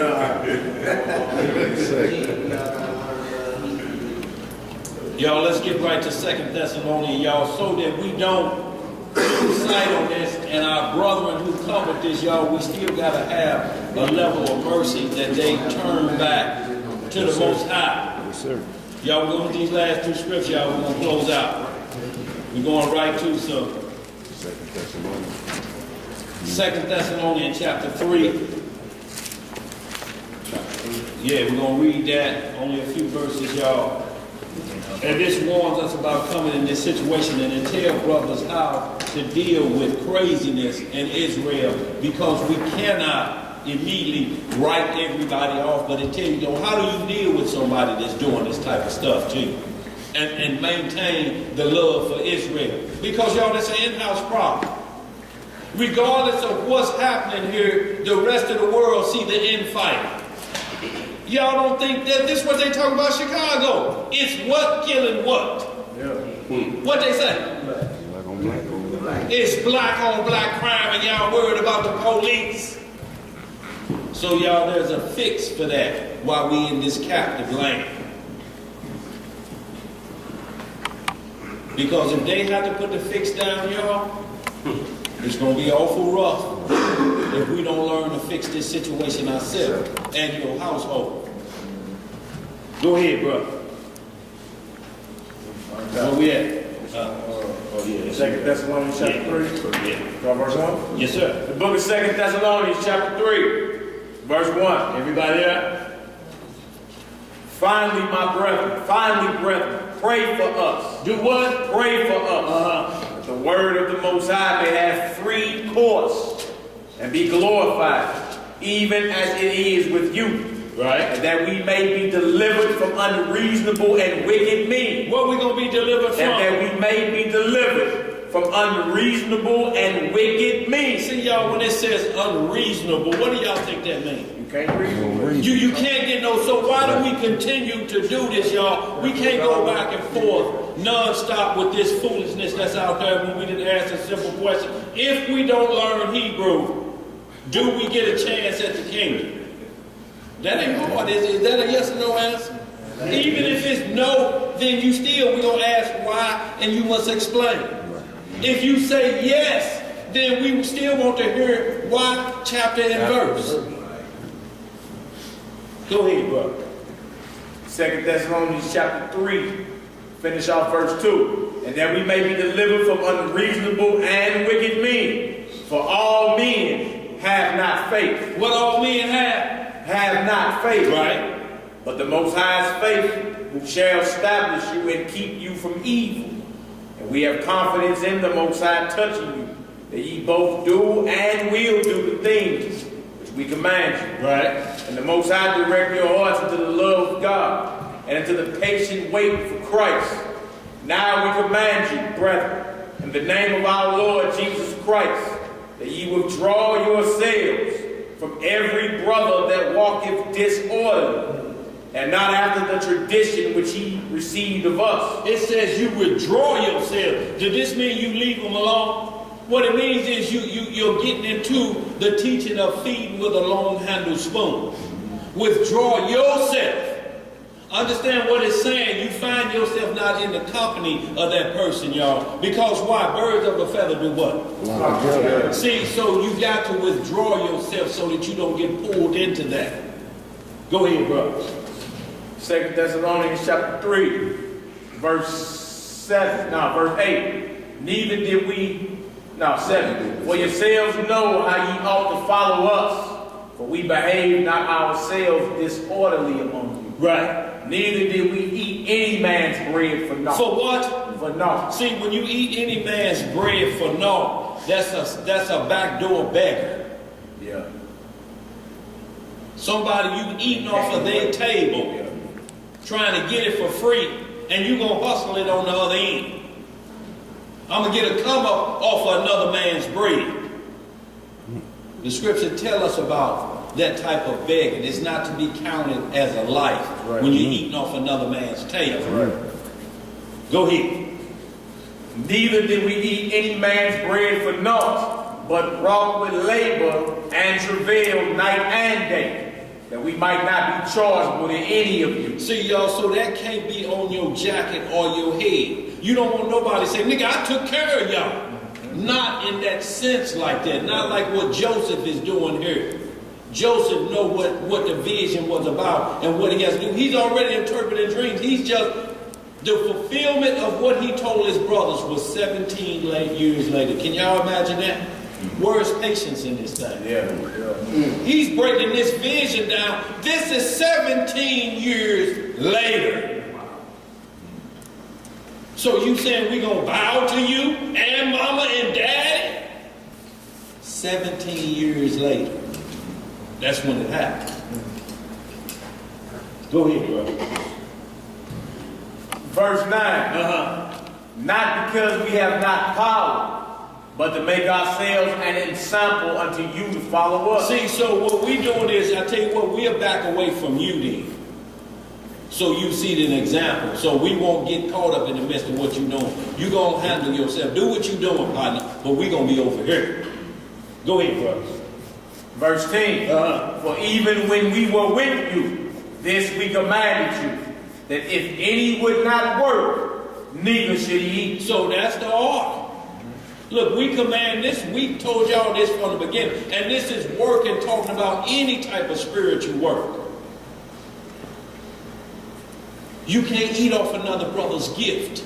That's what we're talking about, y'all. If you want that gift, pray for it. It'll come to you. But too much is given, much is what? Yes. Go ahead, brother. Verse 11. For we heard that there are some which walk among you disorderly, working not at all, but are busybodies. But are what? Busybodies. Right. Now them that are such we command and exhort by our master, Yahushua of the Messiah, right, that with quietness they work and eat their own bread. But ye, brethren, be not weary in well-doing. And if any man obey not our word by this epistle, note that man. Do what? Note that man. And have no company with him. And have no what? No company with him. That he may be ashamed. That he may be what? Ashamed. See, the problem will be we want him to know and be ashamed. If he lose his shame, where is his mind at now? What is that called? Reprobate. Y'all see, what we want him to do is understand his shame. Like, if you saw a partner that grew up with you, he had it going on. Dressed nice, had the lady, whatever. The things of nicety, so to speak, that you thought. And you drive down the street and you see him standing on King's Highway down the bridge with a cup in his hand. And you say, is that Earl? And you look this way so he can't look at you. You are more ashamed for him than he is for himself. You don't want him to see you see him in that position. So you look like this and just make a right turn. You like, boy, that's brother fell off like that. If he don't have that type of shame for himself or a shame, he's headed down for a slippery slope. He almost done. You have to separate yourself from that. It don't say just cut him off completely. Let's read some more. We'll see what. Verse 15. Yet count him not as an enemy. Not as a what? An enemy. See, you can't count him as an enemy because he's still of your household. You can break company with him. You can break ranks. See, a lot of times we don't want to break that rank. I'm going over there to set them straight. That's what I'm going to do.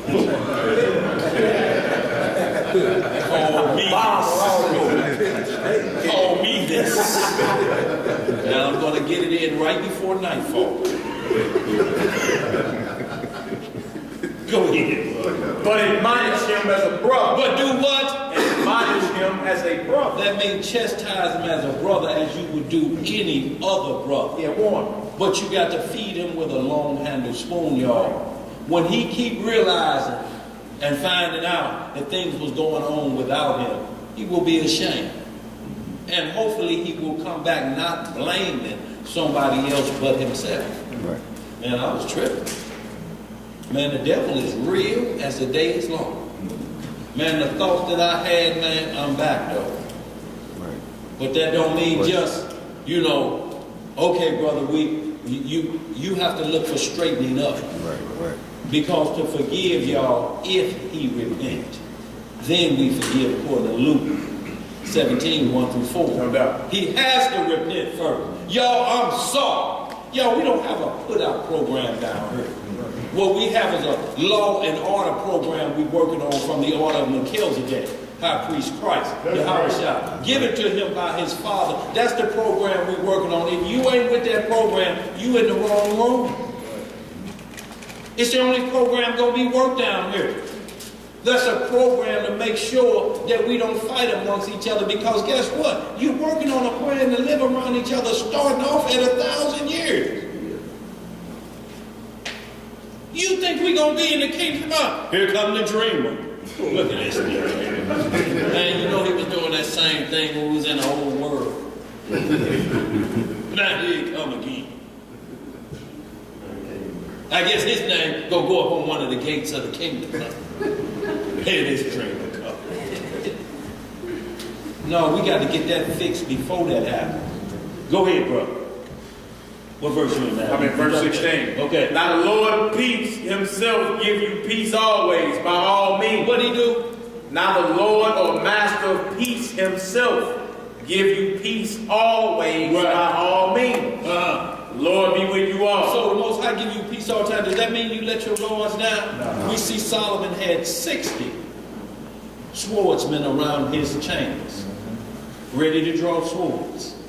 Didn't Peter and them still have their sword? Yeah, walking with the Messiah? Right. So he's not telling you that. He said, that's a peacemaker.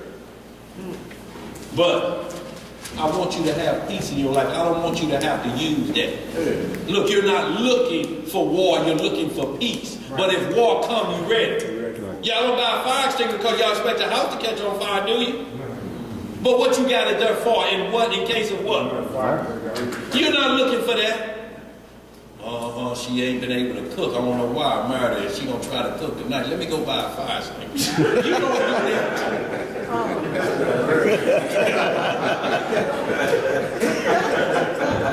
Because I done seen this boy burn water. And you say, how do you burn water?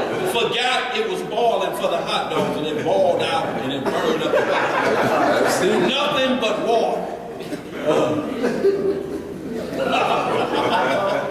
Some of y'all sound like y'all know about their pot still cooking with nothing inside. Go ahead, bro. The salutation of Shaul with my own hand, which is the token in every epistle.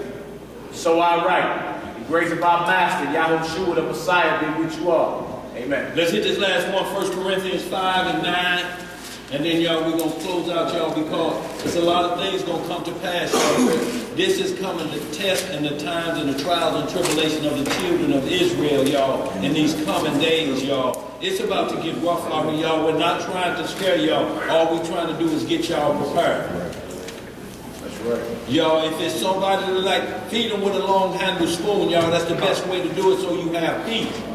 Look, you don't want to treat him or have him as an enemy. How you going to do that? And every day we say, man, ain't St. Louis small? Where you think you go, you may not run into this individual. Now, let me read this right here. This right here, y'all, this is Acts 15, verse 35 to 41. And this is about Paul and Barnabas. Right. Two brothers in the spirit that was down with the truth. 15 and what? 35 and 9. Okay. 41. Two brothers that believed in the Most High, Father and Son, but they had arguments. They couldn't be around each other at certain points. So this is in the book of Acts, chapter 15. And you see what they had to do. They couldn't be around each other. Right. You couldn't debo him into believing his point of view or whatever. So they got to. So you think you ain't going to have no disagreements with somebody in the scripture that serve your God, you're sadly mistaken. It's right. Some type of disagreements. It's just on how we handle it. Yeah, let's see what these brothers did. Acts 15, verse 35. Let's say, Paul also and Barnabas continued in Antioch, teaching and preaching the word of the Lord with many others also. And some days after, Paul said unto Barnabas, let us go again and visit our brethren in every city where we have preached the word of the Lord. Right. And see how they do. And Barnabas determined to take with them John, whose surname was Mark. I know we get Mark from. Right. Mark.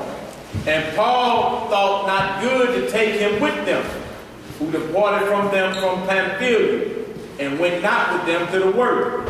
And the contention was so sharp between them. What was the contention? And the contention was so sharp between them that they departed asunder, one from the other.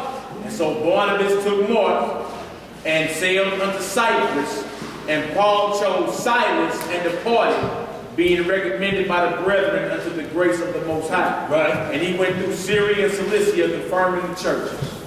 So you see them brothers got into it and had to depart. The tension was too sharp. They was like, well, look, you take him, I take him, and we're going to continue to do the work. It's just me and you going to see eye to eye right now. Right, the work must go forth. Still got to go forth, though. See, that lets you know when it's not personal, y'all, because you will put that personal aside. Right. It's work to be done. Right. But you know what we'll do? We'll just separate from each other for a minute. And we'll admonish each other like a brother, but not like an enemy. Because we still of one household. Y'all, we got to get that practice together and understand how to deal with it in our captivity. That don't mean you got to be friends with everybody. It ain't going to be kumbaya. Right. But you can't break away or us be arguing and fighting. I don't mess with that Negro no more because of this. Work still got to go on. Work got to go on. And that's going to be the test of time to see who's still doing work. That's right. That's how you going to know. And look, they got into it over whether Mark should come. You feel me? They like, well, he don't need to come. He ain't ready. Man, well, I'm bringing him. You feel me? So you got these two brothers filled with the spirit arguing over whether this little brother should be coming with them on the journey. Right. He did, but the brothers had to separate. But the work still had to go on. Work got to go on. See, y'all, that's the test of time. If somebody get on your mind so bad that you can't do the work of the Lord, you're not fit for the kingdom. That's right. That's personal. Right? We've heard a brother say, if that black is in the kingdom, I don't want to be there. You might not be there, clearly. I don't know how you can get that angry that you can say that. Because what's the only other spot for you? You ain't never seen the Most High, but you hate an individual so bad that you say, I'll pass on the kingdom. You don't know about the kingdom. You ain't got a clue on what the kingdom what it exists of, what's pertaining to it. You don't have a clue to make a statement like that. I don't care how angry. I was just mad. Every idle word is brought into the picture. Exactly. Hey, y'all write down Colossians 4 and 10, and that shows you that Barnabas and Mark, it was a nephew and uncle situation. Mark was nephew to Barnabas. So y'all write that down. What is that, Colossians 4, verse 10. Mark was Barnabas' nephew, so that, you know, that's some more person. Like, I'm bringing him with me. Like, no, you ain't bringing him. You know how, with a couple of choice words, probably got to change. Yeah. But then brothers still had to keep it moving. So even if you get to it with some of your brothers or whatever, it shouldn't be to the point to where, you're beefing with them. Right. If I see you again, you better be stirring in the clouds.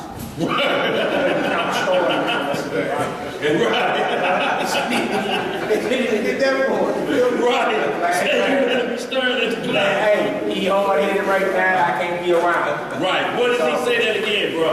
He hard-headed right now, I can't be around. It's all good, all love, pray for each other, but keep the work going. That's right. You know what I'm saying? You thought it was going to be Ned Flanders, diddly do.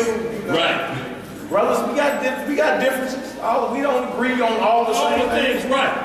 Yeah, we got differences, but hey, we still got work to do. That's right. And what we do, we like, man, I don't know. Well, man, look at it. I say, well, okay, how can we look at together that the church still get edified? Let's go spiritual with it. If we both teach this, nobody loses out. And we can settle out what we have on the other side of this later. But it's not worthy for us to lose the flock because of how many you can't get along about another subject that's not pertaining to salvation. Right. We'll do it like this. I tell you what, brother, we have to agree to do it spiritually because that's what the kingdom is about. Right.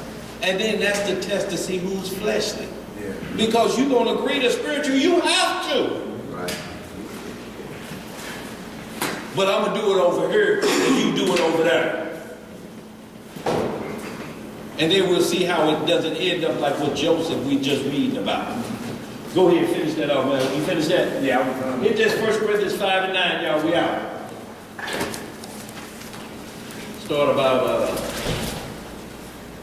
just read on 9 through, just only 2 verses, 9 through 13. Y'all, and this is good information, y'all. So if you see things out there, they warn, y'all. Look to the side.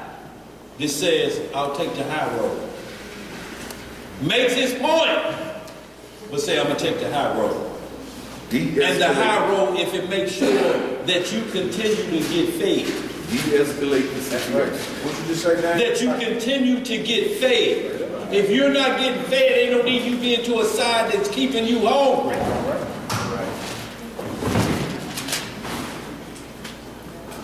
Just because it's my partner, y'all, this ain't got nothing to do with your partner. Your partner is whoever the spiritual one is, keeping the law, statutes, and judgments and commandments. That's your spiritual brother. That's right. First.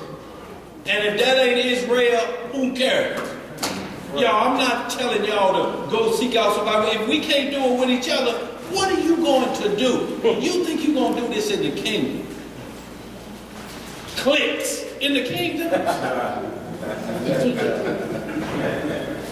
Man, don't go over that, man. That's, that's mansions for STA over there.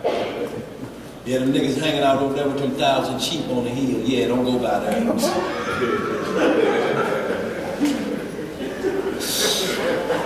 Go ahead, bro. 1 Corinthians chapter 5, verse 9.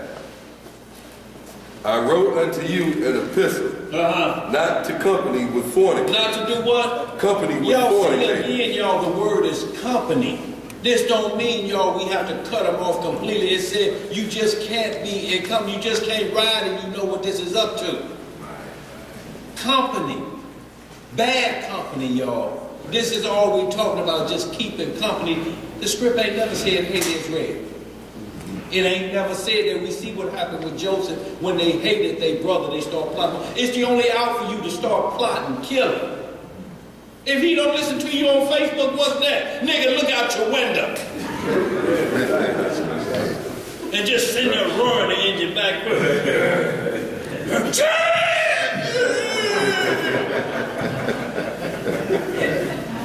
Got your location on it? Yeah, you looking out. What you going to do? Lock and load. Every tire screech here you is flinching and jumping. On Facebook Live. Beefing. Took your beef live on Facebook. You standing there like that picture of Malcolm with that gun by any means necessary, waiting for the Molotov to come through there. Y'all, you got to make sure you don't leave in they cars. I'm talking about the police car. If they come for you, you better be in the right. Right. And y'all, how you do that is don't keep company with them, y'all. Whatever they say, you can talk all of that over there, but shame gonna come on you. I got work to do over here. And if you got work to do, you can't be bothered with that. That's how it's gonna show you continuing on what you're doing.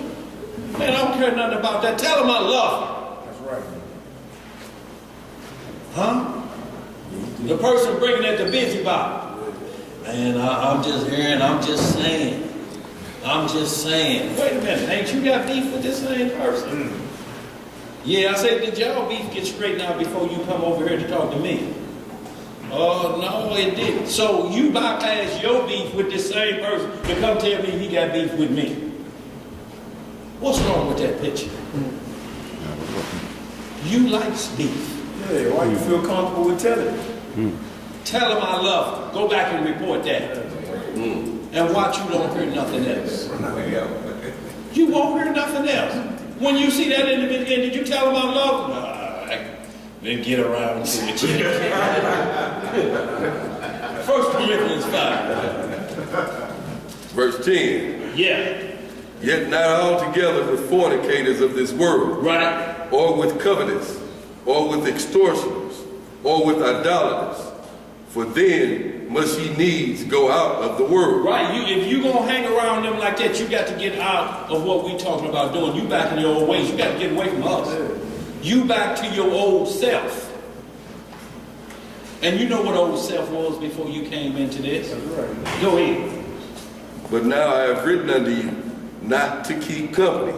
If any man that is called a brother be a fornicator, or covetous, right, or an idolater, or a railer, or a drunkard, or an extortioner, with such an one know not to eat. Right.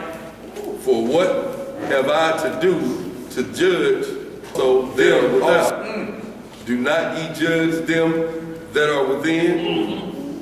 But them that are without, Yahweh judge. So the Most High say if you have to separate somebody, the Most High gonna judge them. Don't you be thinking about it in your mind, let them put one more video out there about me. And I'm gonna show them what the STL about the show me state. Now wait a minute. The show me state, I thought we were talking about Mount Zion. Right. You talking about the last slave state. You gonna show them about that, huh? Well, they were the last one to kill Negroes, huh? That's what you want to show off. Go ahead, brother. Therefore, put away from among yourselves that wicked person. See, so when they say put them away, y'all, they say meaning, y'all, we just cut them off good. The shame to cut them off. If that don't do it, y'all, like I said, we don't have a put out policy around here. We is to tell you exactly where we are. We tell you every week, whether you do or not. This is how we pray according to the scripture. This is what we believe. If you don't like it, you can go somewhere else. It's not like we're forcing you. You can't come in here and just say, well, I want to talk about Egyptology. I believe I'm King Tut. Oh. This ain't the place for you. You better go sideways. So y'all, it's only to make sure y'all down here, we don't make no mention of no name, but they stroll right back in here. And if you come back, then you don't feel like you were wrong then, that we wronged you. You're coming back with an apology. Look, we ain't gonna make you stand up in front of everybody unless you shame the whole congregation. Then it's your duty to stand up and say, I'm sorry, y'all, for what I did, the display I did before the assembly. I'm ashamed of what I did, y'all. Back there. We're like, all right, man, yeah, that's cool. Fix you a sandwich. Play that song, Zeb, so we can get started. That's where it's gonna be. And y'all, they come on in and sit down and do it like that, but talking about striking you from the record. Now, if you crazy, you will be stricken from the record. Understand that? If we see you, we didn't ask you, don't come around here. If they say you don't own the Sears building, okay. We own what we can. Come through them doors. And there will be some spirituality going on. Some spiritual, physical therapy.